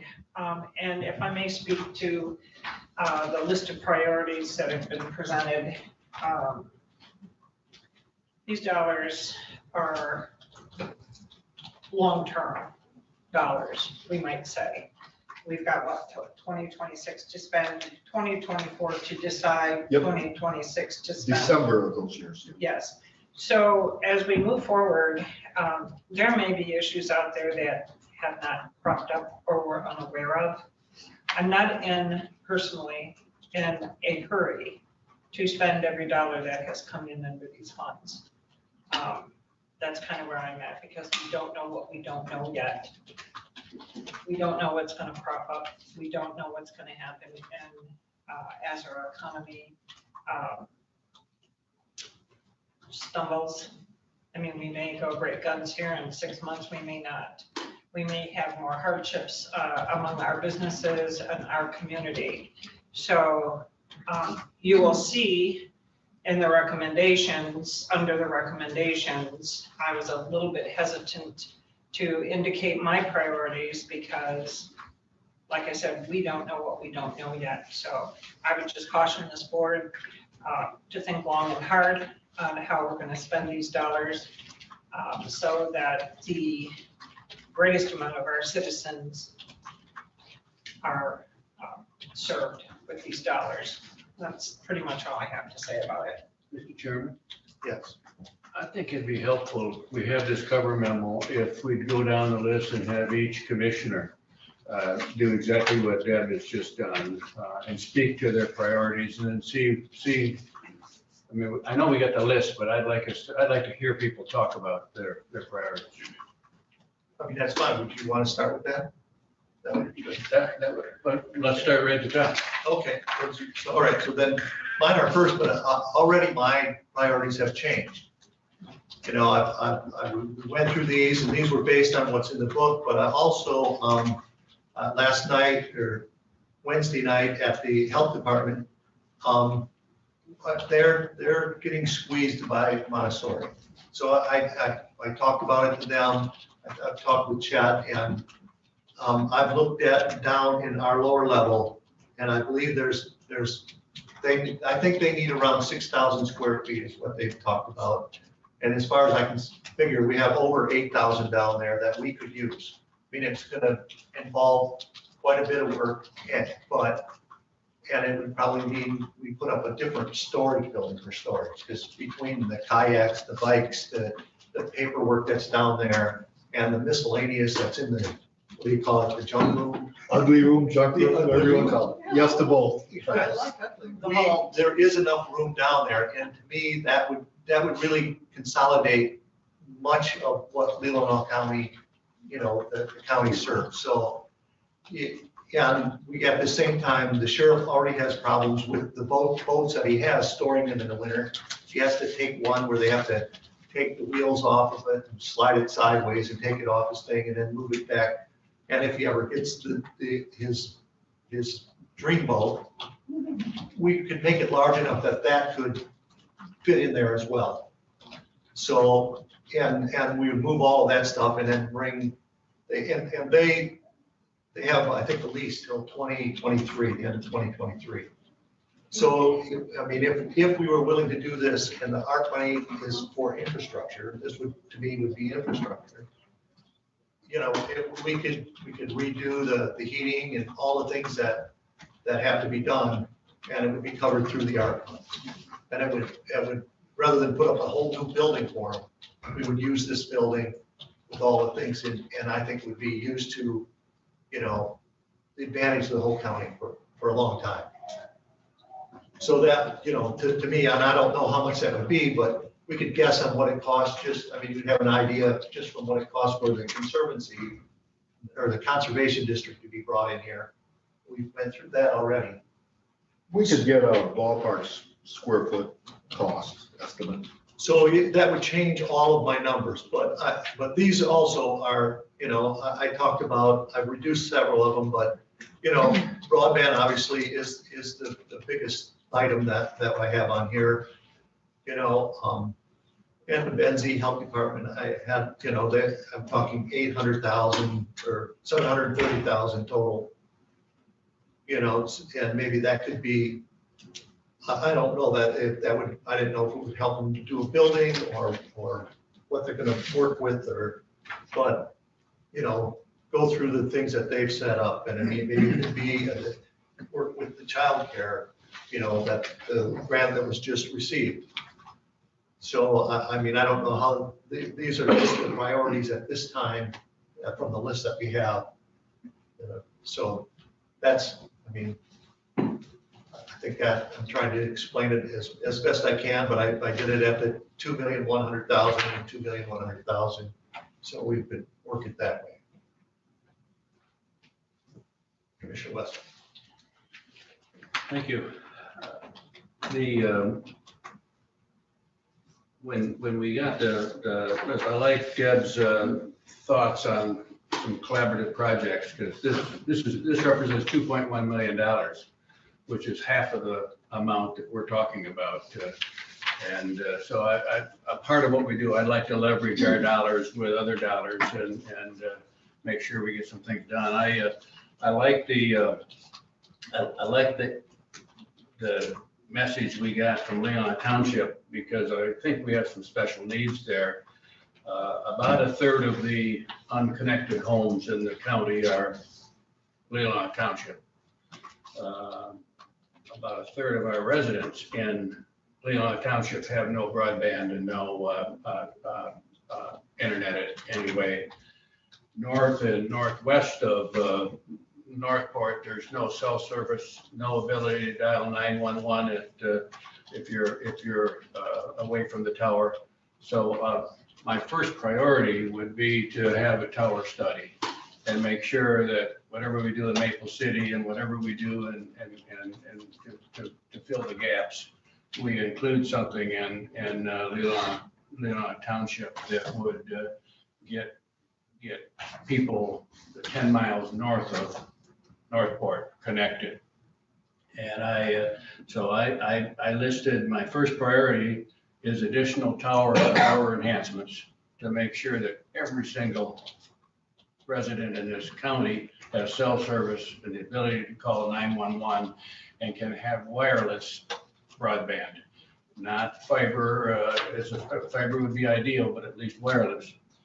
And then I put down, the Housing Action Committee made a recommendation. I don't know how we spend the housing money, but I do believe that housing is a big problem in this county. And I would like to ask if Trudy could join us and talk through how we leverage some of our money to support housing. Not that we go into the housing business, but can we leverage some dollars to support development? And so I put housing as a priority. And I don't know how we do it, but I do believe that some of the money should be directed at support for the struggling families, not in handouts. I think broadband will help that in many ways. I think the tower is going to help that in many ways. The housing efforts could help that. But I think we ought to reach out to West Michigan Community Action Agency and LCN and see if there are some ways that we could partner with them to make a difference to some of those Alice families. So in summary, I had about 38% of my of the total amount of 4.2 would go to fiber and broadband, and about 18 to 24% would go to towers, and about 22% would go to housing, and 22% to helping families in some way, and that might be through the housing and the broadband. And I probably spent the 4.2 a couple of times now. But I think if we take the 4.2 and the 2.1 and we say broadband's number one, housing's number two, that we could make a difference. Commissioner Slosky. Well, clearly, I put broadband as the highest category of funding that I'd like to see. Housing next, and support for residents most impacted the third. The thing I'd like to say about broadband is we don't really know yet what would be a reasonable amount. I threw in 76%, that may be high. Right now, with working with DCS Technologies Design Inc., what we're trying to do are two things. One, DCS is looking at it from a technical standpoint, going township by township, looking at exactly the data we have tells us exactly what we have and who is providing that service and the speed of that service, and the same for cellular and cellular-based, home-based internet programs. So what we want to do is looking at that. I expect DCS will be recommending what is possible. It might be possible to spend a little money with Charter to hook these folks over in Elmwood Township, or it might be possible to do a tower in Northport to really make an impact. But I expect that they're looking at it from he is looking at it from a technical standpoint. The rest that LIFT is bringing in to make recommendations back to this board is more on the priority. Two goals, long-term, short-term. The short-term goal that's been discussed is to try to, in the short term, and that would be by late spring, first of summer next year, see that everyone who wanted broadband service of some form, at least 35 down, 5 up, would have it. The longer term is, of course, the more complicated things of fiber to the home and other kinds of arrangements that are going to take time, and some of them years to complete. So we're looking at incentives, we're looking at all kinds of things to expand this, and also some partnerships. There are a number of townships that are interested in partnering. So it's just by January 31st, we'll have this report back, and with some recommendations. So it's hard to put a real percent amount on it until we really have done a full analysis of what it is that we have and what it is that we need to really serve people. And I do believe broadband is going to reach that is a priority, will reach the highest amount of people. On housing, we've got land bank, we've got brownfield, they have no money. So the ability to utilize some of these funds so that we can get on, revolving loan going potentially, incentives to developers and municipalities, partnerships, I would love to see whatever, and I think having Trudy here to talk through and have some ideas is excellent, and would support that wholeheartedly. When it comes to support for residents most impacted, there were a number of projects that were listed: Meals on Wheels, Child and Family Services, the Infant Toddler Collaborative, Safe Haven, Leelanau Christian Neighbors. There are just a huge number of projects that would reach those individuals that were most impacted. So that's how I'm looking at it right now. I think, at least from the broadband perspective, it's going to be difficult until we see that report at the end of January to really zoom in on what some options that we might want to do. And the rest of it, I think we take our time and do it right. Mr. Chairman, may I ask a question? Certainly.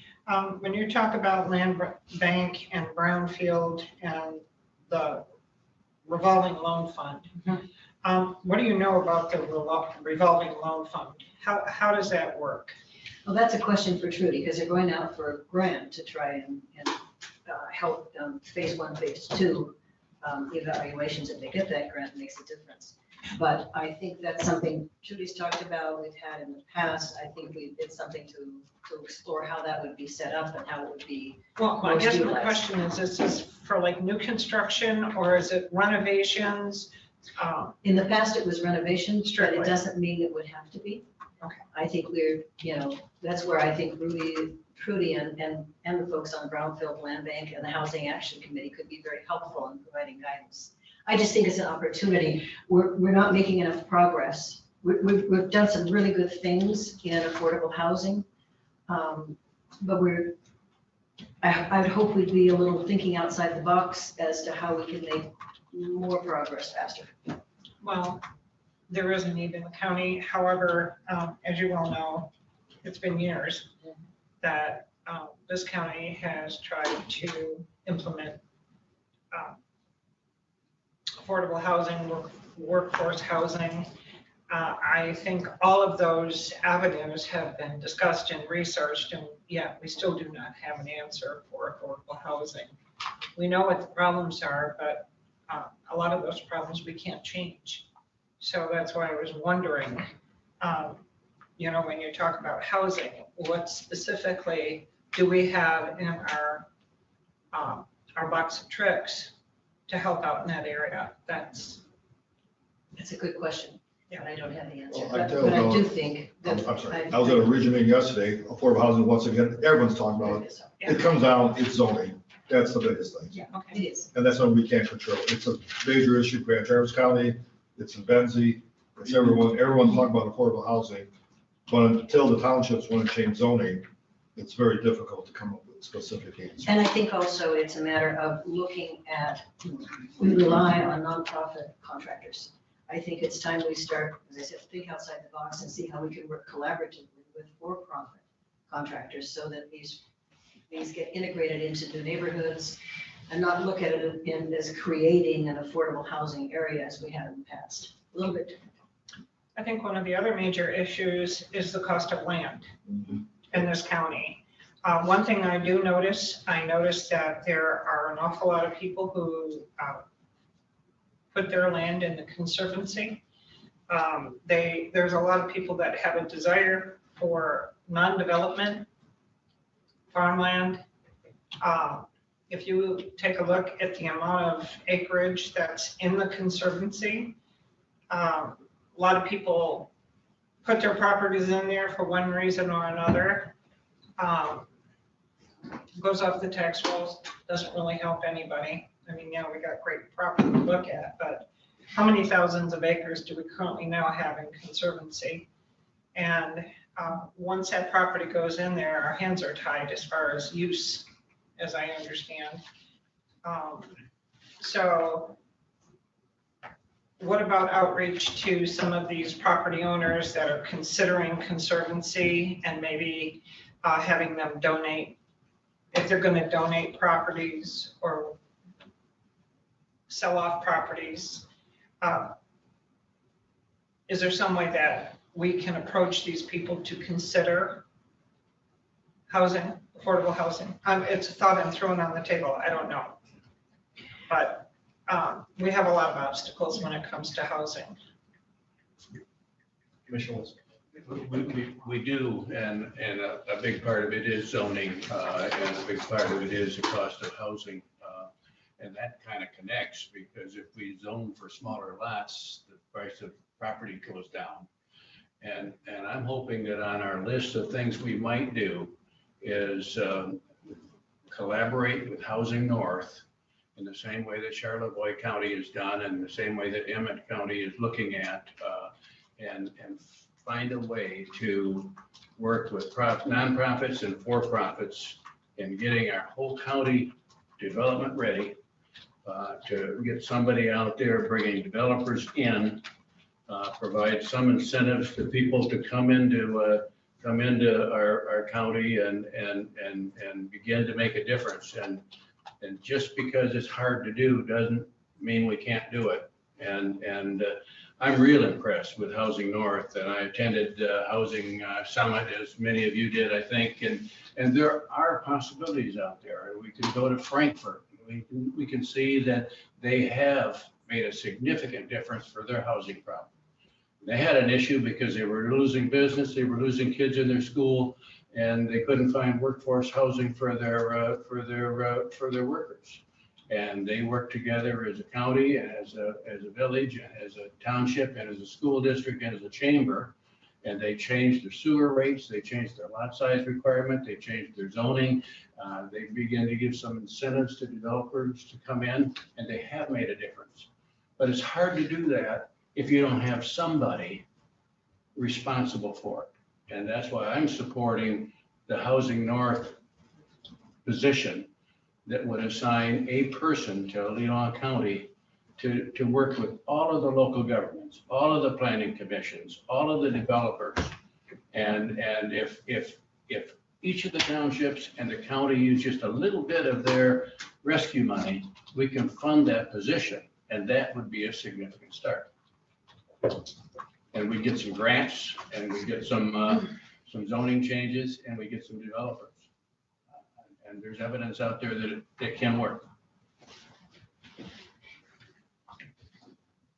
Any other comments on that? So then we go to Commissioner Walker. Thank you. To answer Deborah's question, I don't know how old that statistic was, but it looks like about 8,000 acres in Leelanau, but it may be an old number too. For conservancy? Yes, yeah. She's talking about how much land is in protection by the conservancy, it looks like. But I couldn't find a date on that article. So I think as far as the Housing North staff person goes, I don't support a staff person. I do support what we're doing with them presently. I think they're off to a good start with that. I don't think we're going to use any of this money for salaries and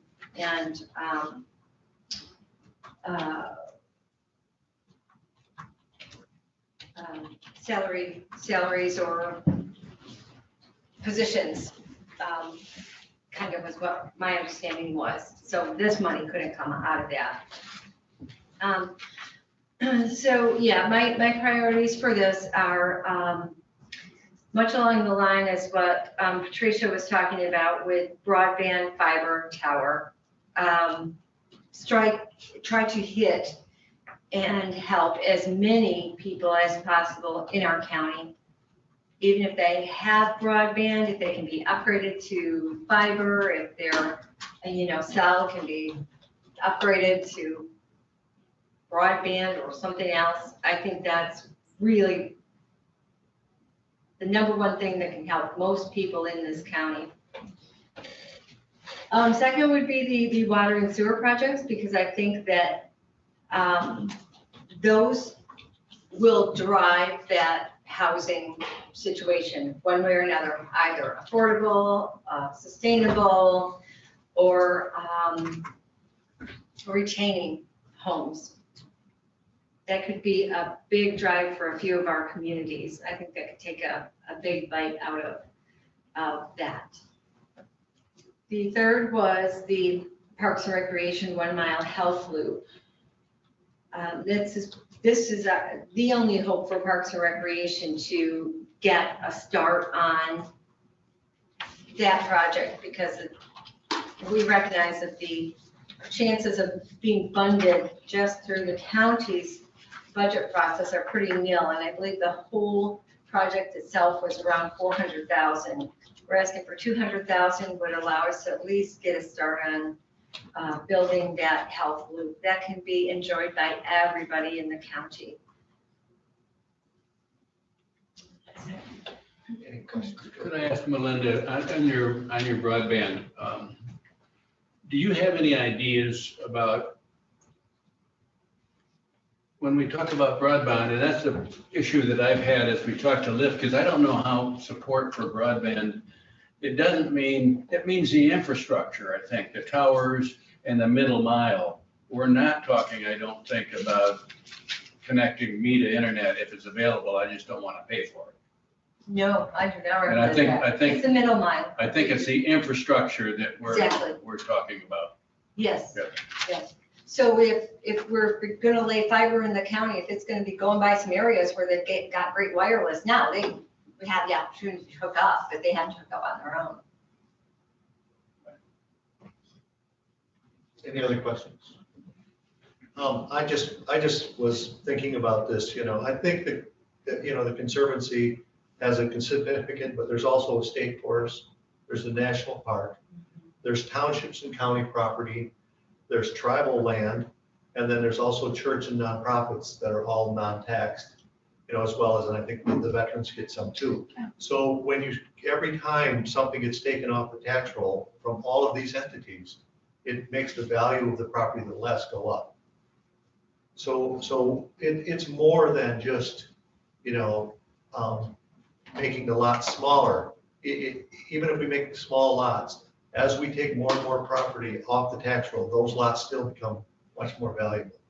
And that, to me, that's the problem, is we, and I say we, whether it's the state or the Conservancy or whoever, keeps taking more and more property out of Leelanau County, which is very limited. I mean, yes, our islands are not, basically North Manitou is all national park, and that was quite a value. So I we think about this, but as we do this and make the county more beautiful, which all these things do, and more, it just makes it more unfriendly towards buying affordable housing. Commissioner Long. I'm sorry, I did have one more point I wanted to touch on, and Ty, you may be able to help me with this, but at our last Housing Action Committee meeting, someone had presented a program that might be coming down the line, and it would be for accessory dwellings on your property. So don't quote me on any of this, because I don't have any of my notes in front of me. But if a person is interested, this organization will build this accessory dwelling next to your home, and it can be separate from your home. So it's different than a mother-in-law suite, but it would be a separate accessory dwelling. And if you build that, you rent it for 10 years to somebody who qualifies. So a veteran or somebody who I guess would financially benefit, they would rent it. The homeowner would get 20% of the rent dollars. And after 10 years, the homeowner would own that accessory dwelling, and it would be their rental. Or the idea, I think, is that as we age, they would move into the smaller home, and then their home would either be sold or rented or whatever to someone with children. So I just thought that was a very interesting concept. That, and I think the mother-in-law suites are another great option too. Of course, it does boil down to, we've touched on the zoning. Zoning would have to allow for that. And the bigger problem with zoning, and we've run into this, and I don't know what's going to help it, is the NIMBY groups or the banana groups. And until we can get some, the only way I can think right off the top of my head to get past all that is for the county to purchase property and put housing on it. And that would not be popular, but it's the only way I can see to do it, because otherwise, no one wants large housing units next to them, numerous housing units next to them. We had, and even with the help of Networks Northwest, we had the perfect housing proposal down in Elmwood. It fit all the categories our Housing Action Committee had come up with, like the infrastructure and the transportation and zoning. It fit, but then all the neighbors came out and said, no, we don't want it, and chased it out. So if unless the people in this county want it, it's much like our recycling, we all want it.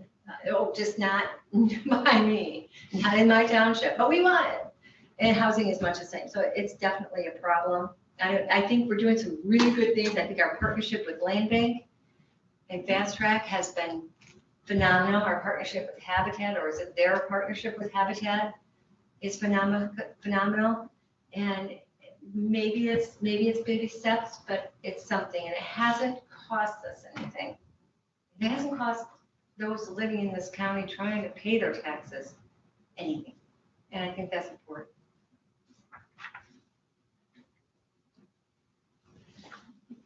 Any other comments or questions? All right, then we would move on to Commissioner Elgar. We have an awesome responsibility here, and I really appreciate listening to all of you. I support the idea of partnering with townships on perhaps some of the projects. I do. That's just a good idea. They have money and they need to kick in. Your statements on the health department relocation, we'll have to see what other funds, because that's going to happen. We've got to see what other funds are. That's something in our future. People need broadband and internet. The idea that everyone could have a signal of some sort by the summer would be, boy, would that benefit the people of this county. That's a huge problem for so many people. It affects children's ability to do their best in school, which affects their future. It affects people's livelihoods. Northport has a huge problem. The southwest corner of the county has a huge problem too. The Casson, Empire, Solon, we've got a huge problem down there too. So we have an opportunity to make a real difference there.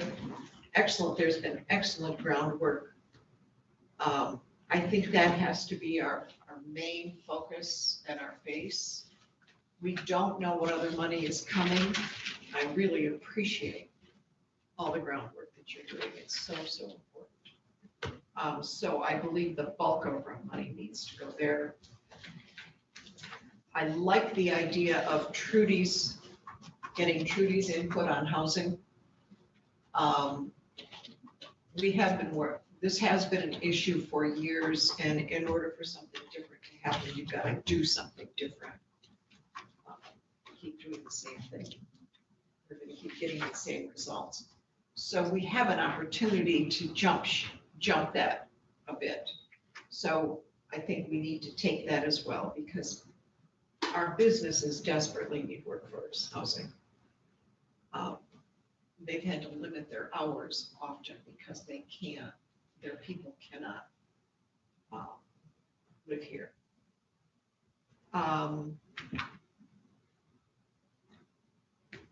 And boy, if we can put, there are people who have been impacted really horrifically by this pandemic. And I believe we need to be open to some portion, a small portion, but a portion of money for unmet needs.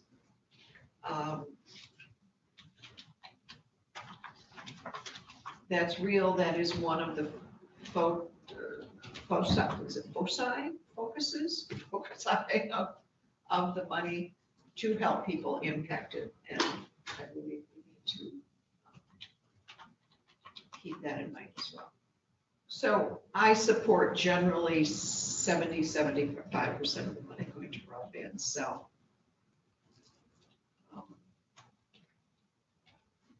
I'd love to see 700,000 or so on unmet needs. And as for a staff person with Housing North, I agree with Ty that you've got to have somebody whose job this is, whose focus this is, to make real change. And we have that opportunity. That's a terrific opportunity to make a difference for our citizens. So if we can give them broadband, if we can make some steps to jumpstart having workforce of affordable housing in our county, I think we have an opportunity to make a difference for people.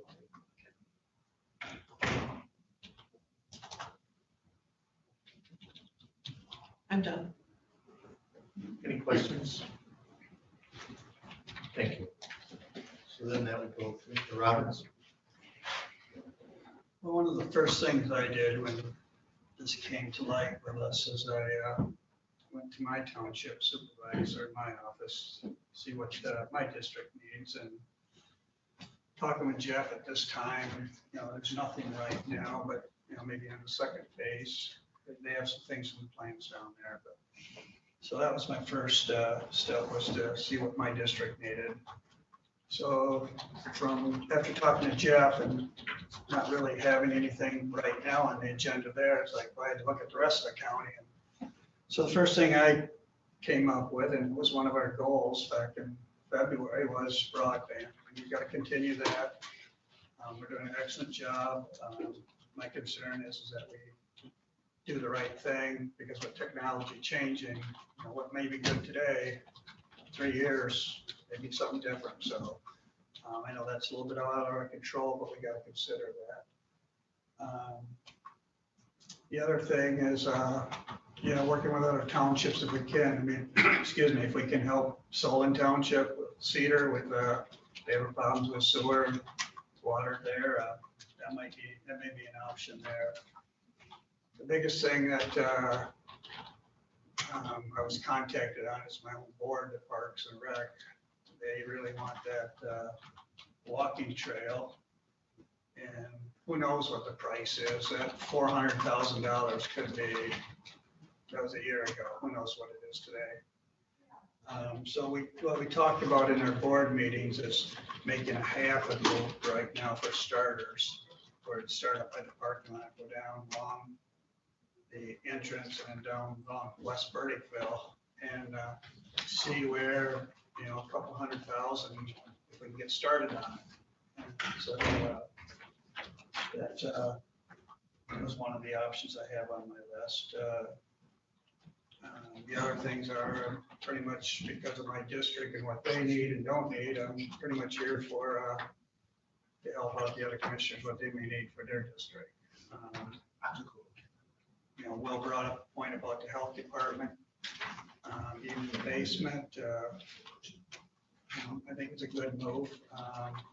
Something that I thought of that I'm just throwing out there. So I hope Borkovich isn't drinking a cup of coffee right now, because he's probably going to spill it all over himself. But we have a 73-bed jail over there.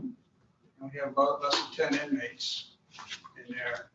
And I haven't been in the jail, so I'm just throwing out there for discussion in the future, but, maybe there's something we can do with that building, because what are the odds of ever having 73 inmates in that jail? And if you think about it, if we have 73 inmates in that jail, I don't know if I want to live in this county. And so, there may be, when we're looking at the health department, maybe there's something over there that we can restructure and utilize that building a little better than sort of just heating it and dusting cells off. So I'll give a brief update on that because once you suggested it, we're still trying to schedule a meeting between the judge, the sheriff, some people, but there's a tremendous need for juvenile housing for individuals that the courts have assigned. They have to be separate. There is no center in Northern Michigan, as I understand, that these 16 and 17-year-olds are being shipped downstate, which means they're not close to their families. A lot of other issues. I don't remember. I think it's Muskegon. It could very well be, but And it's costly. there is some support for regional center, and maybe our jail could be a part of it. We would have to subdivide it up. As I understand, they have to be completely independent.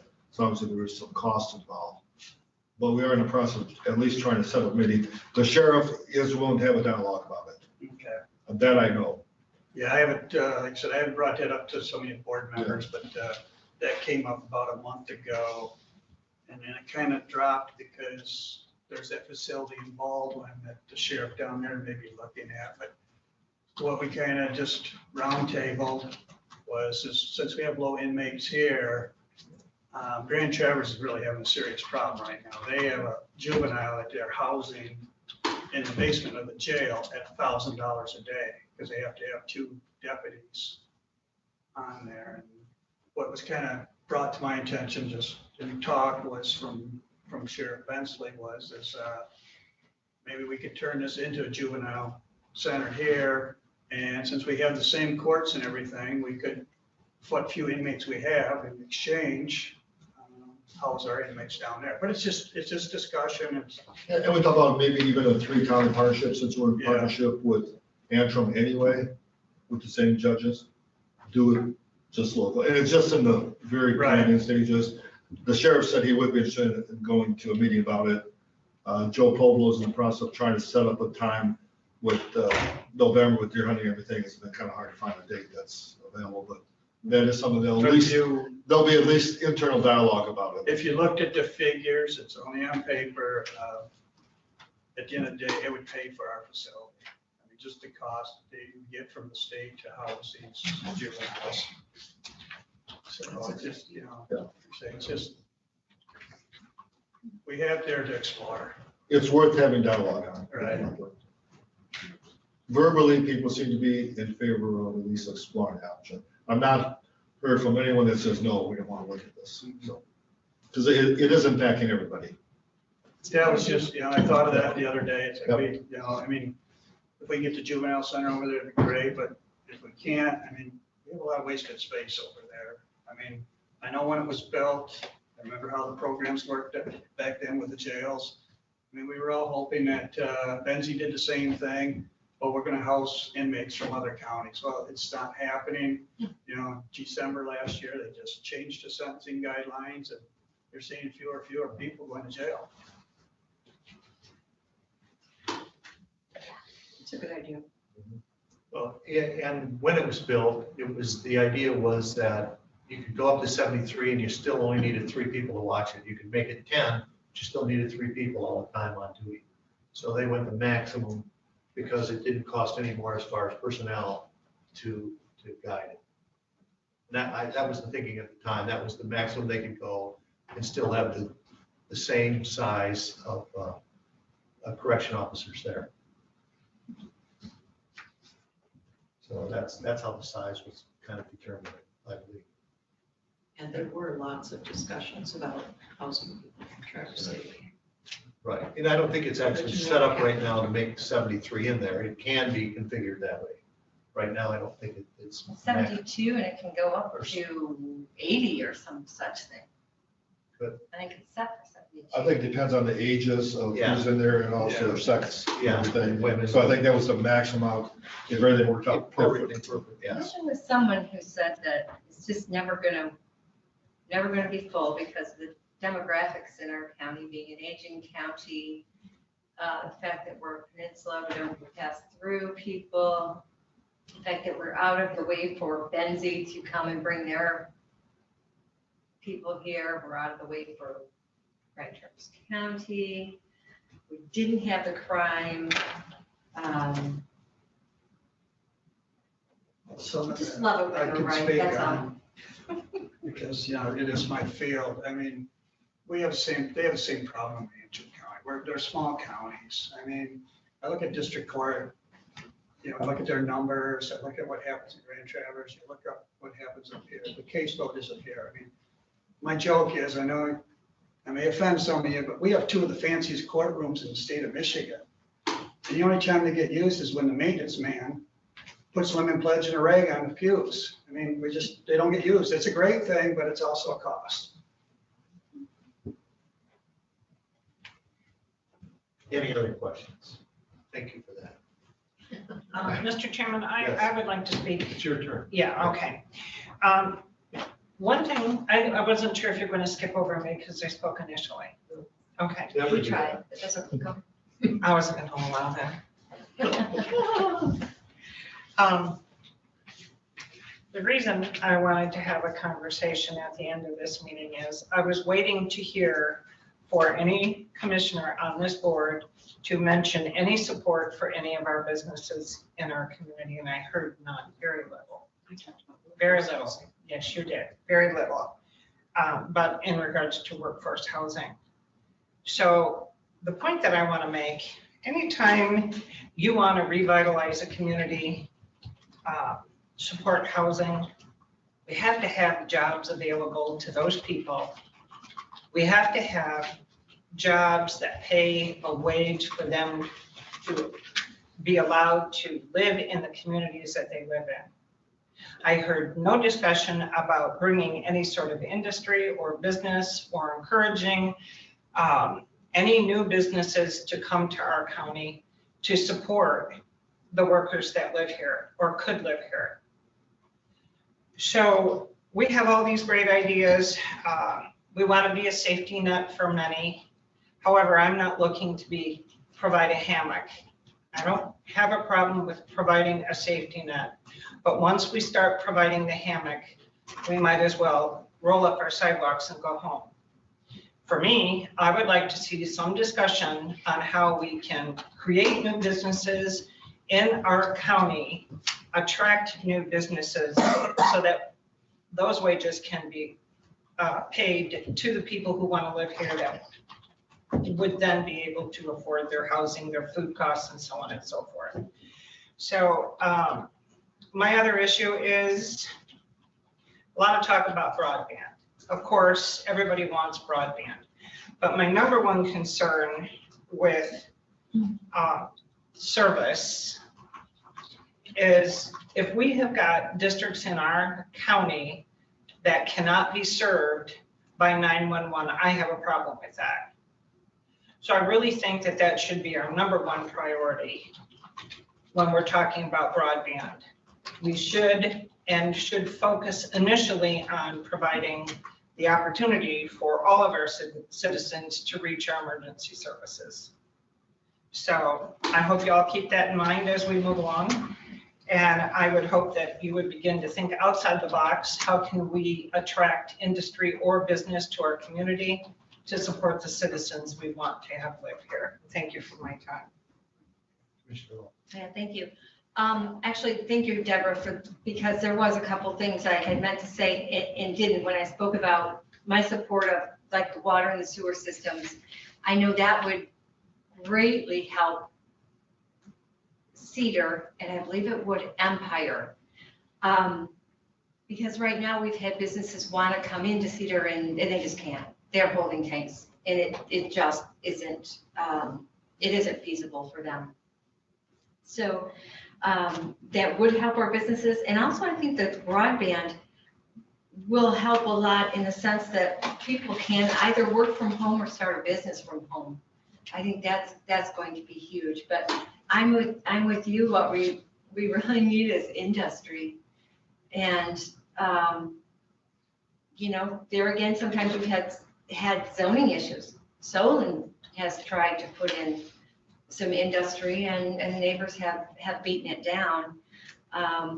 We are trying to put housing in, so we may have some pretty big housing, a couple big housing developments go in on our side of M72 in the next few years. How affordable they'll be, I don't know. I think one's going to be pretty affordable. But at the same time, and I'm glad you mentioned that too, because I wanted to mention that there's a huge housing complex being built right across M72. And I believe, and again, don't quote me, because I just heard about this once, but I believe it's 2 36-unit apartment buildings. And they're gonna be right on the highway. All a person has to do is cross M72 in Leelanau. So hit Bugatti Road, they can go anywhere in the county. Well, of course, they can go west and take Maple City up into that side of the county, continue west and take Coleman Road right on over to M72 right on over to Empire, go up Bugatti Road, hit Suttons Bay, Northport. So easily that could help our housing situation. All they have to do is just, end of the day, cross that county line, which means nothing. So that's pretty exciting. And on top of that, the 2 big apartment housing complexes, there's townhouses too that are going to be built there. It's pretty big. It's a pretty big development. So, you know, Long Lake Township's open to it. They're open to it. That's a 4-story building going there. 4-story, am I correct with the 36 units each? Things that are 4 stories. Does anybody know what those little Commissioner, so houses? it's little hand. I'm sorry. 285,000. Well, I just wanted to comment, I agree with Deb that attracting more business and clean industry is a good thing, but I'll also tell you some of the studies that we've been looking at and doing in the meetings, regional meetings I've participated in on this whole issue is there are 2 factors that's keeping it out. Clean industry won't come unless we have decent broadband and affordable childcare, quality, affordable childcare. And without the 2, then you're bringing workers in and they have no place for their children to be cared for while they're at work. So those 2 problems we have to solve, and then think outside the box, as you're saying, is how else to attract clean industry and other types of businesses. But those 2 are top on everybody's list in terms of when I consider coming to Leelanau County, what am I looking for? Those are the 2 things I'm looking for. Commissioner Robbins, do you have anything, Bill? Yeah, I'll touch on it. No, I agree with you, Deb.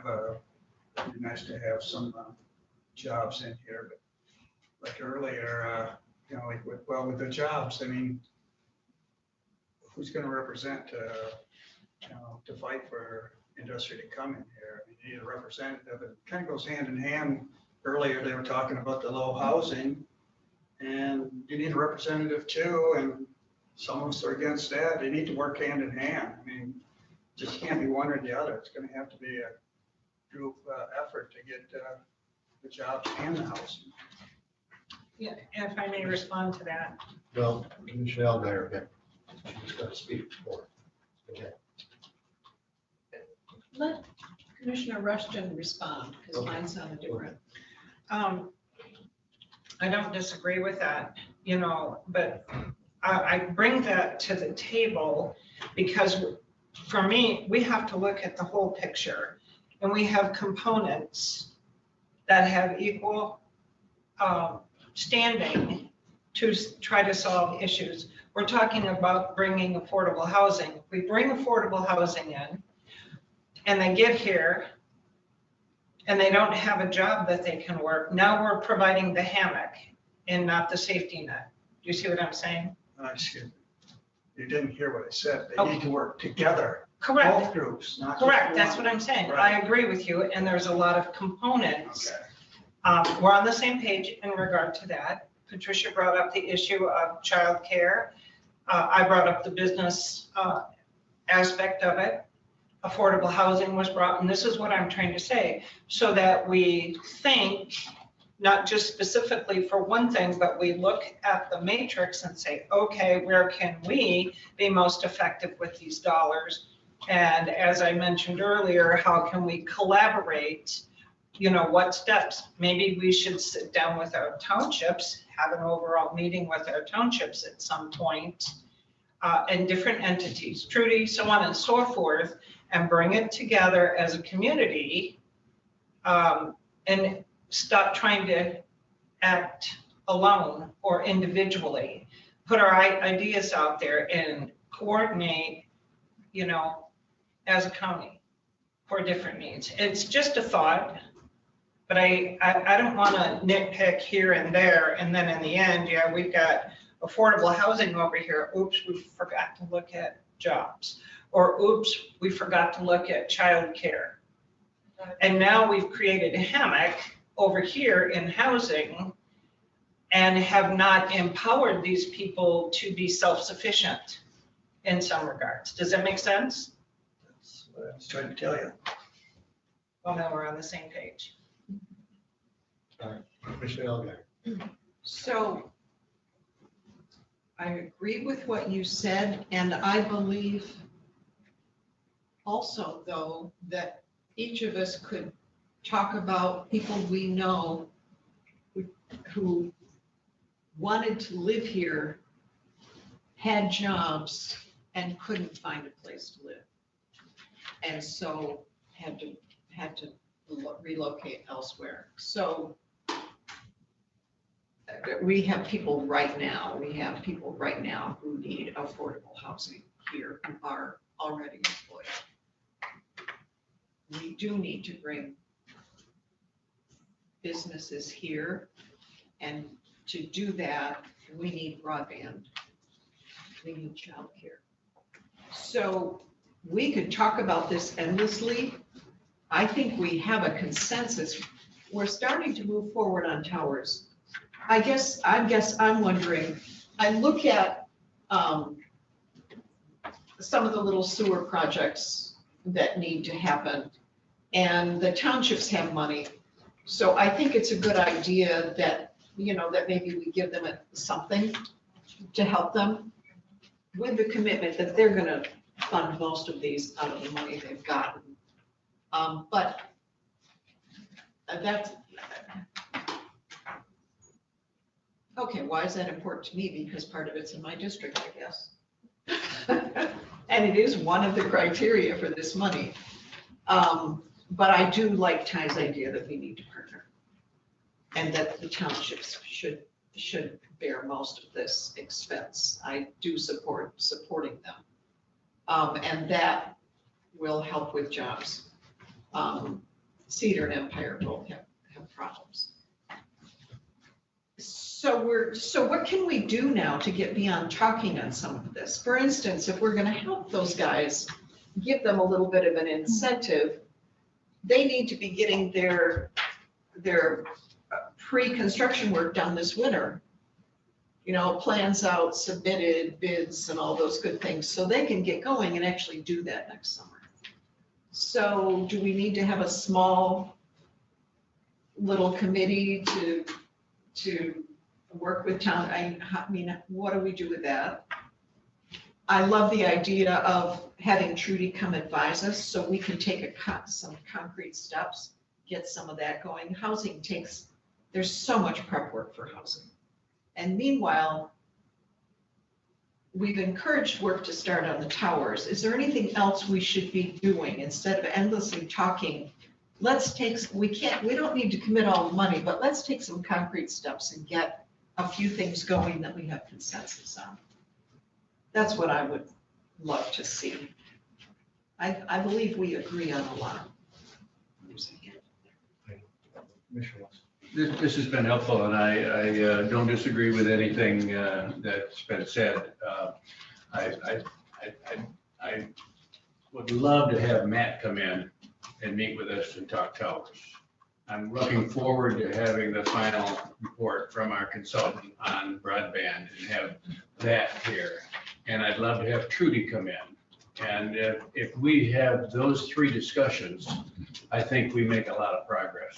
And that I would urge that we set up a meeting in between Thanksgiving and the end of the year to have a discussion with Matt and Trudy. And then in January, we have our report from our consultant. And by the end of January, we should be in pretty good shape to start nailing out some fines.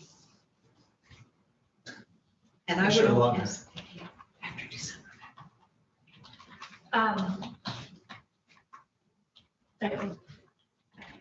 Another thing we might do is also, if we're going to open up dialogues, again, and I'm gonna back up a little bit. You know, it was said that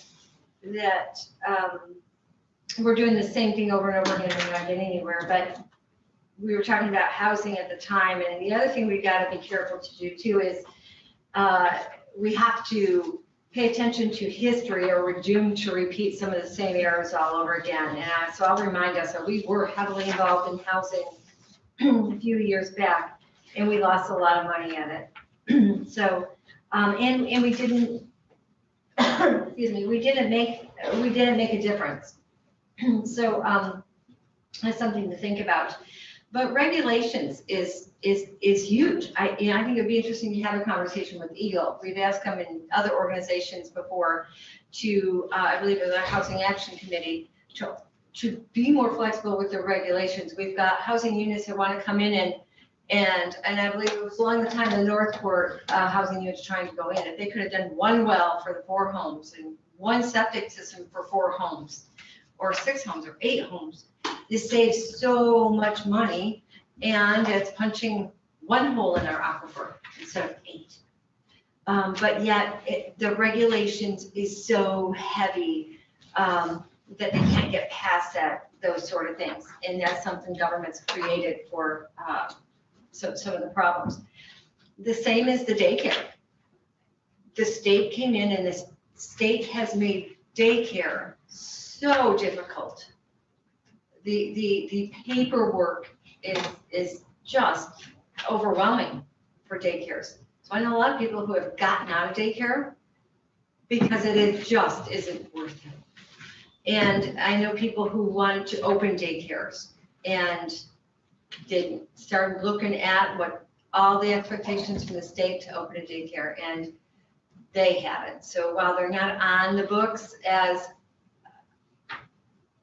licensed daycare, they're doing childcare, and they're doing a darn good job of it. They're doing it the old-fashioned way, and because they're forced to, where they would rather be licensed, they're not. And so I think that's a big problem. So maybe talk with our state legislatures about that, some of the things, and Eagle about some of these things, and explain to them our situation up here, that they've got to help too. So I think it's a big partnership all the way around. Yeah, a couple of things. First of all, I know everyone wants to move forward. I'm getting a lot of calls from people that submitted proposals asking what the status is.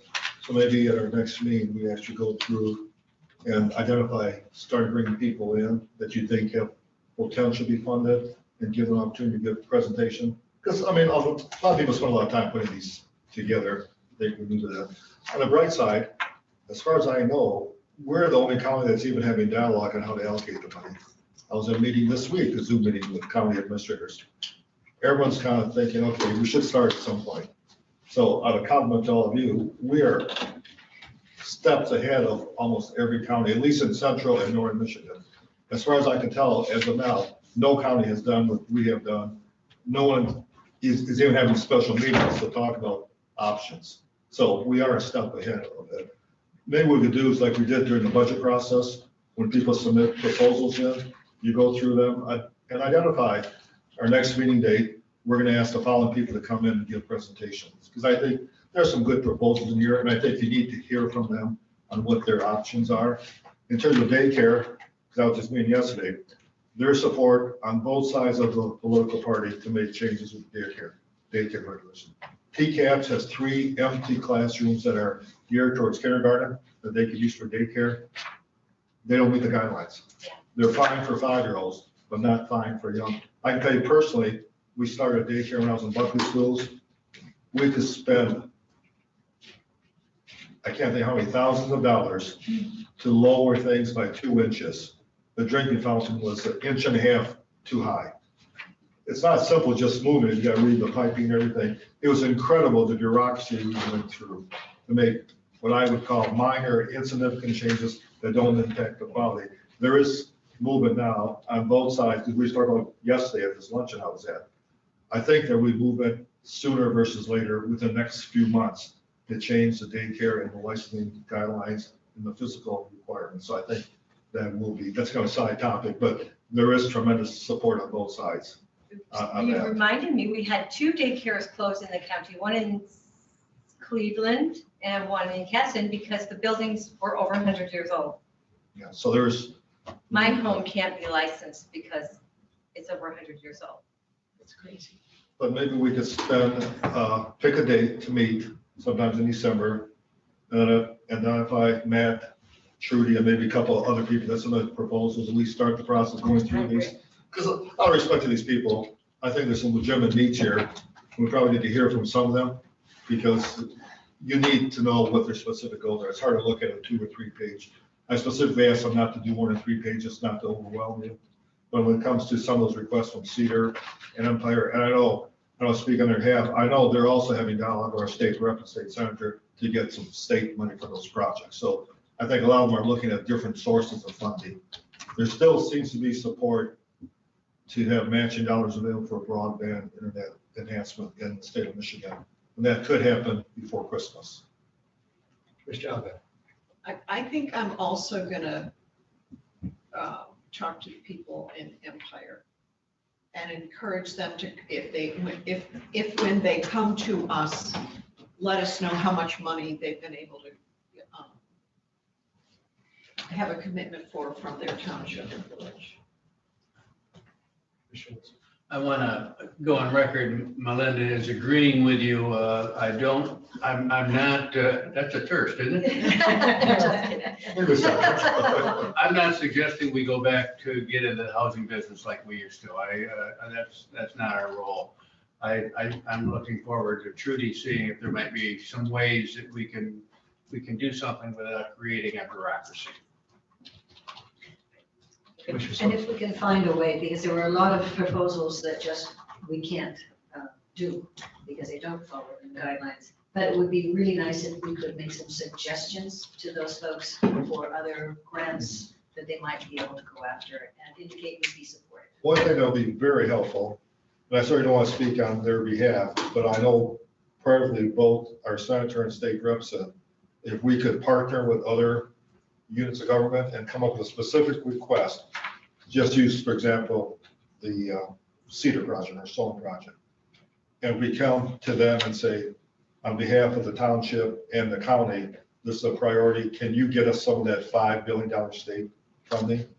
I was invited as a side player to a meeting a couple of weeks ago on a side project for $5 million to expand some projects here in the county. And this group did a great job. They had both our state senator and our rep there and some local people. And they got commitments that they're going to support $5 million. It sounds like a lot of money, but it's 0.1% of the money that's available in the state of Michigan that has not been allocated. And both of them said if we could come up with joint partnership ideas that impact not just a specific thing, but if we were to partner, I just use Solon as an example because you're right, they have been trying for 30 years to address that issue there. But it was a joint partnership between the county, the township, maybe the Chamber of Commerce and so forth, nonprofit. The more partnership there is, the easier it is for our state rep and our state senator to go and fight for those causes in Lansing. One of my concerns in regards to reviewing the requests from the general public is how many applications have they submitted to different entities for the opportunity and to fulfill request. And if we go ahead and support a certain issue and unbeknownst to say that specific township, they also grant them, equal amount in dollars or a portion of it.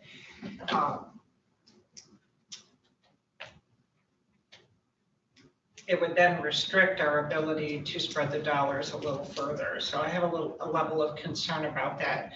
And I wanted to go back to what Commissioner Bunnick had suggested with the health department.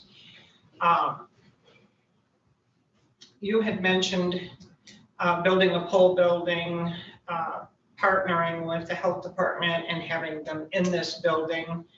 I was going through the capital improvement plan and I did notice in here that there is a request for a storage garage, security fencing.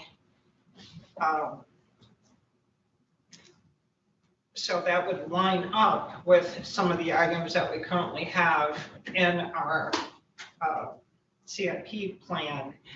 But my question is what do we do to move this idea forward? The logistics of it, the costs, timeline, and the health board's position or commitment. Well, I respond, I could get a very rough estimate of square footage cost to do that, and square footage cost to build a storage building. It may not be a pole barn, it may be other options. You just use that as an example. Right. Yeah, and you have to remember, when we do our allocation to the health department, part of that does pay for their rent.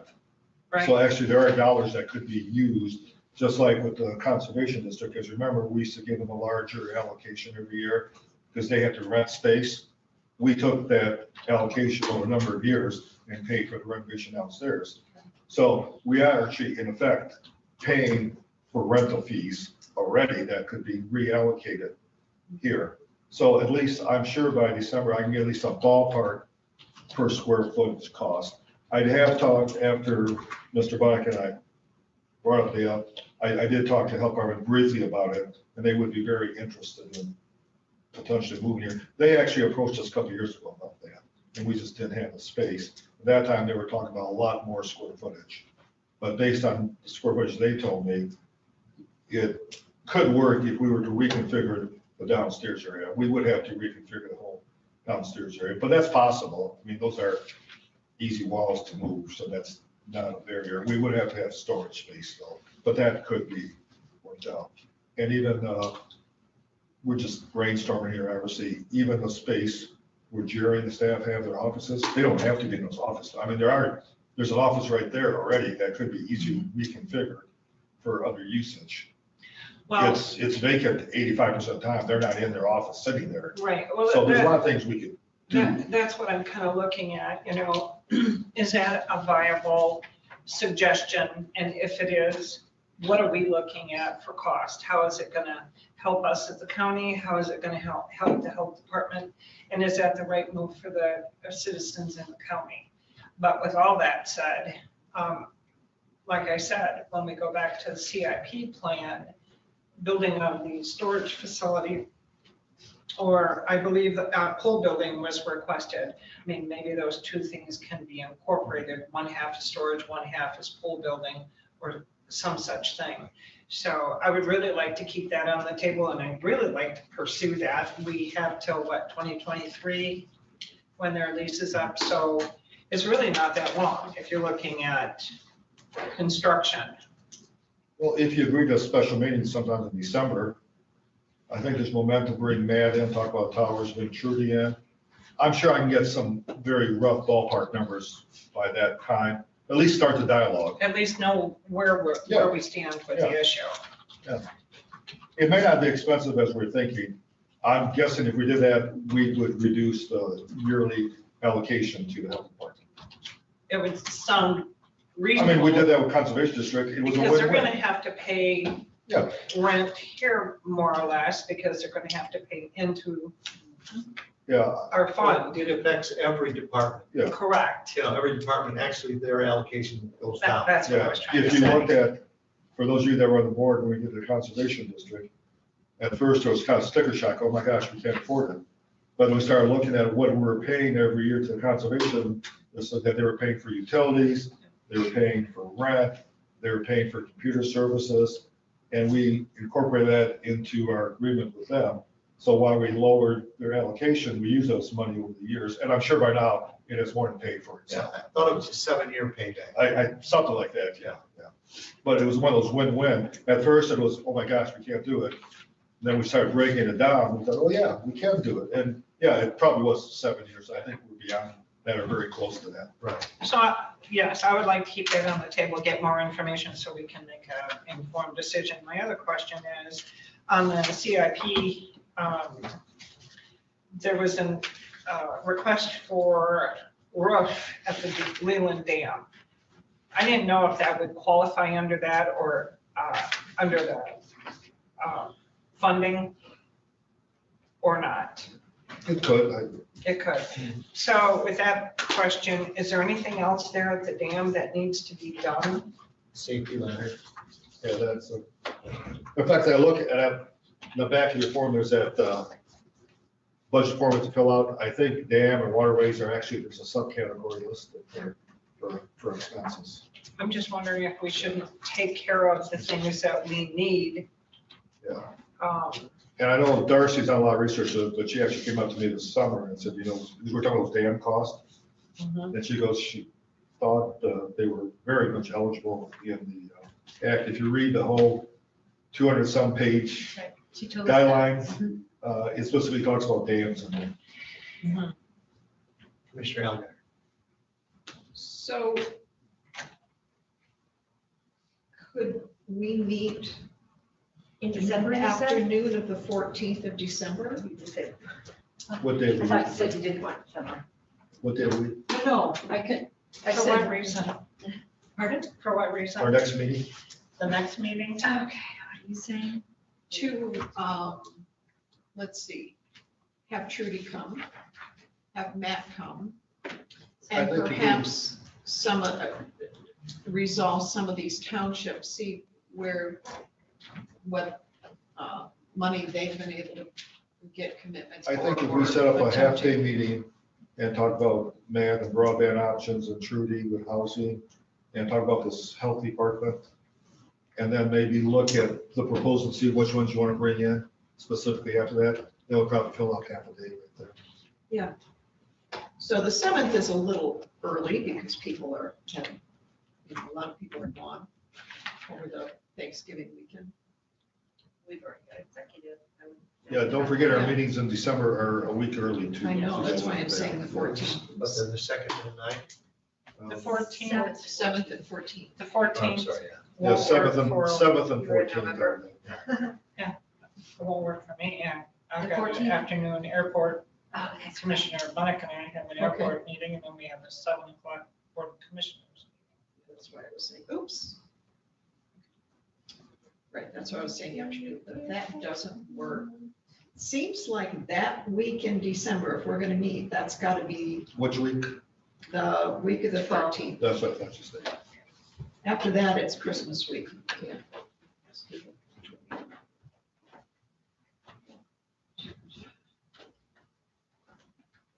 Could we pull off a meeting that week to do those things? So the 7 of you, 16th, maybe? Thursday, I could do 16. Thursday the 16th. 9 o'clock. Anybody have a problem with that? Community and Mental Health Board meeting that I have to leave for about 10:30. If I can do it by Zoom. About the You 13th can't or legally 17th. use Zoom. Well, because you're having a health, yeah, you could participate. I'm sorry. 17th is not real good for me. 13th? About the 13th. The afternoon.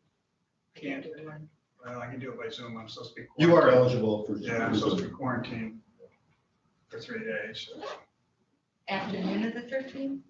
That's I could Monday, do that, yeah. I'm good until the township in the evening. So, Monday the 13th. the 13th. We have Housing Action Committee. I can miss that if we even have any business. I don't know if there will even be any business, but I would miss that, but that's okay. So what do we say, 1 o'clock? Can I move that one too? 1 o'clock on the 13th. That work for everybody? That'll work for me. 1 o'clock.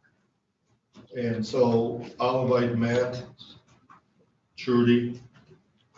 I'll try to get some information on the health department costs.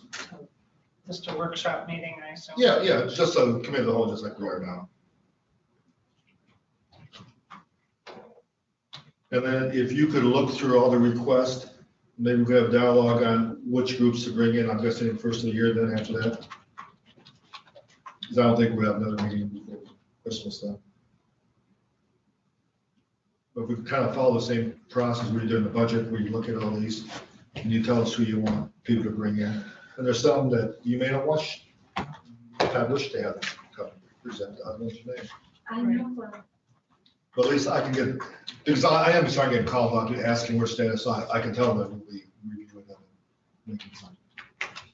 I don't know that we could get any of the board from Solon to come because they all work. Day jobs on top of township jobs, but it's possible that an engineer might be able to come and talk more about. Wasn't there a presentation of the Larry Fleece I put together? Yes. I could invite him. to Yeah, talk. that's what, I could run it by the supervisor, but I think that might work better. Have him come talk about the project. Well, Okay, 13th at 1 o'clock. okay. If we do that, that'll be a full agenda. And like I said, we are steps up. I know everyone's go forward, but we are leaps and bounds ahead of all other counties. Well, I talked with the commissioners from Benzie, and they are actually just starting Yeah. to put this together. So they were surprised that we're where we are, They're just starting to ask people to bring in, and they're gonna have meetings, people come in and present. And Grand Traverse County is just at the beginning of the beginning, talking about, the only discussion they had is they're gonna probably hire a consultant. But I love the idea that if people need to do some planning this winter so they can break ground on projects in the spring, that they'll be ready. We do have 2.1 million in the city. The funds are there. Well, if you go through all these requests, we prepared on the 13th to talk about which ones you like to come and present. And then, you'll get it would have to be a price to put up these storage facilities. Yeah, I'll just get some ballpark. Yeah, that's numbers. per square footage Yeah, down yeah, here. yep. I think I can have some numbers by the 15th. Because, when I went down and looked at, I figured there's almost 8,000 square feet of area that's available without moving the maintenance. And what other sources of funding would we have for that? Last time we came out of the general fund. So, and the idea was to get it paid back over time, and it would. We felt 7 years was reasonable to do that. If this is funded, then we don't have to worry about that.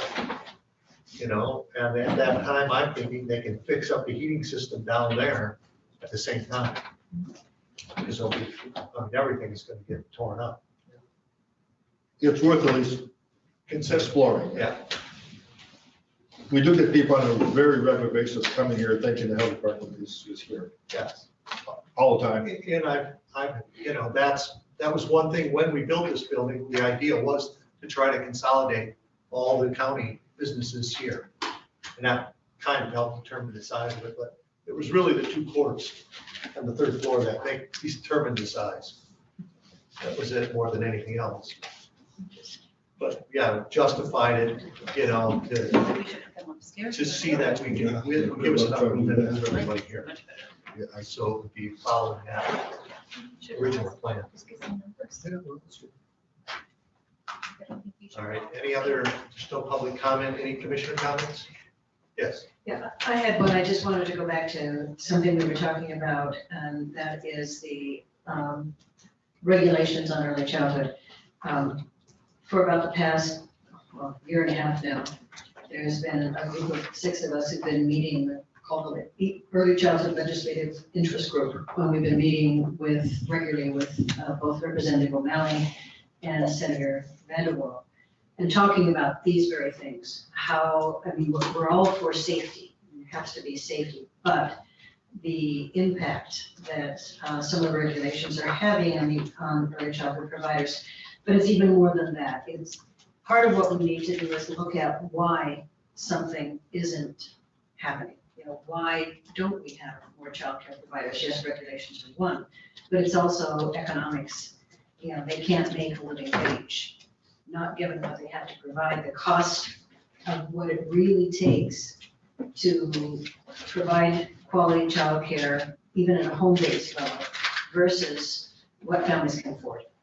And this grant that Heidi Cruz with the Leelanau Children's Center and myself wrote, and we were fortunate enough to get, what we're going to do is create a model and actually attract 5 home-based childcare providers. But we're putting together a model of how to step through all of the processes, documenting the barriers and dealing with solutions so that they're being coached all the way through, because Melinda is exactly correct.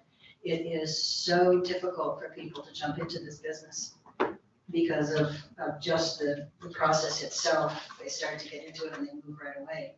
And some of the limitations are even house size. You know, people who would like to do it can't because their home is too small.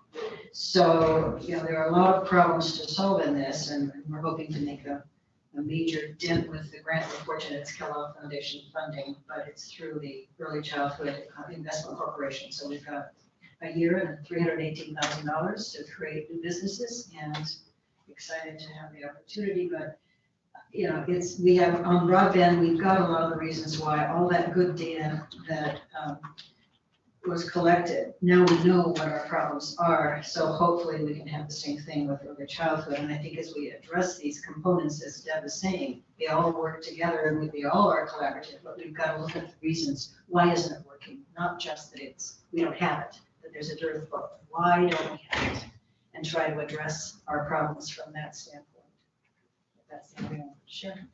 You know, there's a lot of mothers out there that have a first child and they don't want to go back to work. They want to stay home with their child.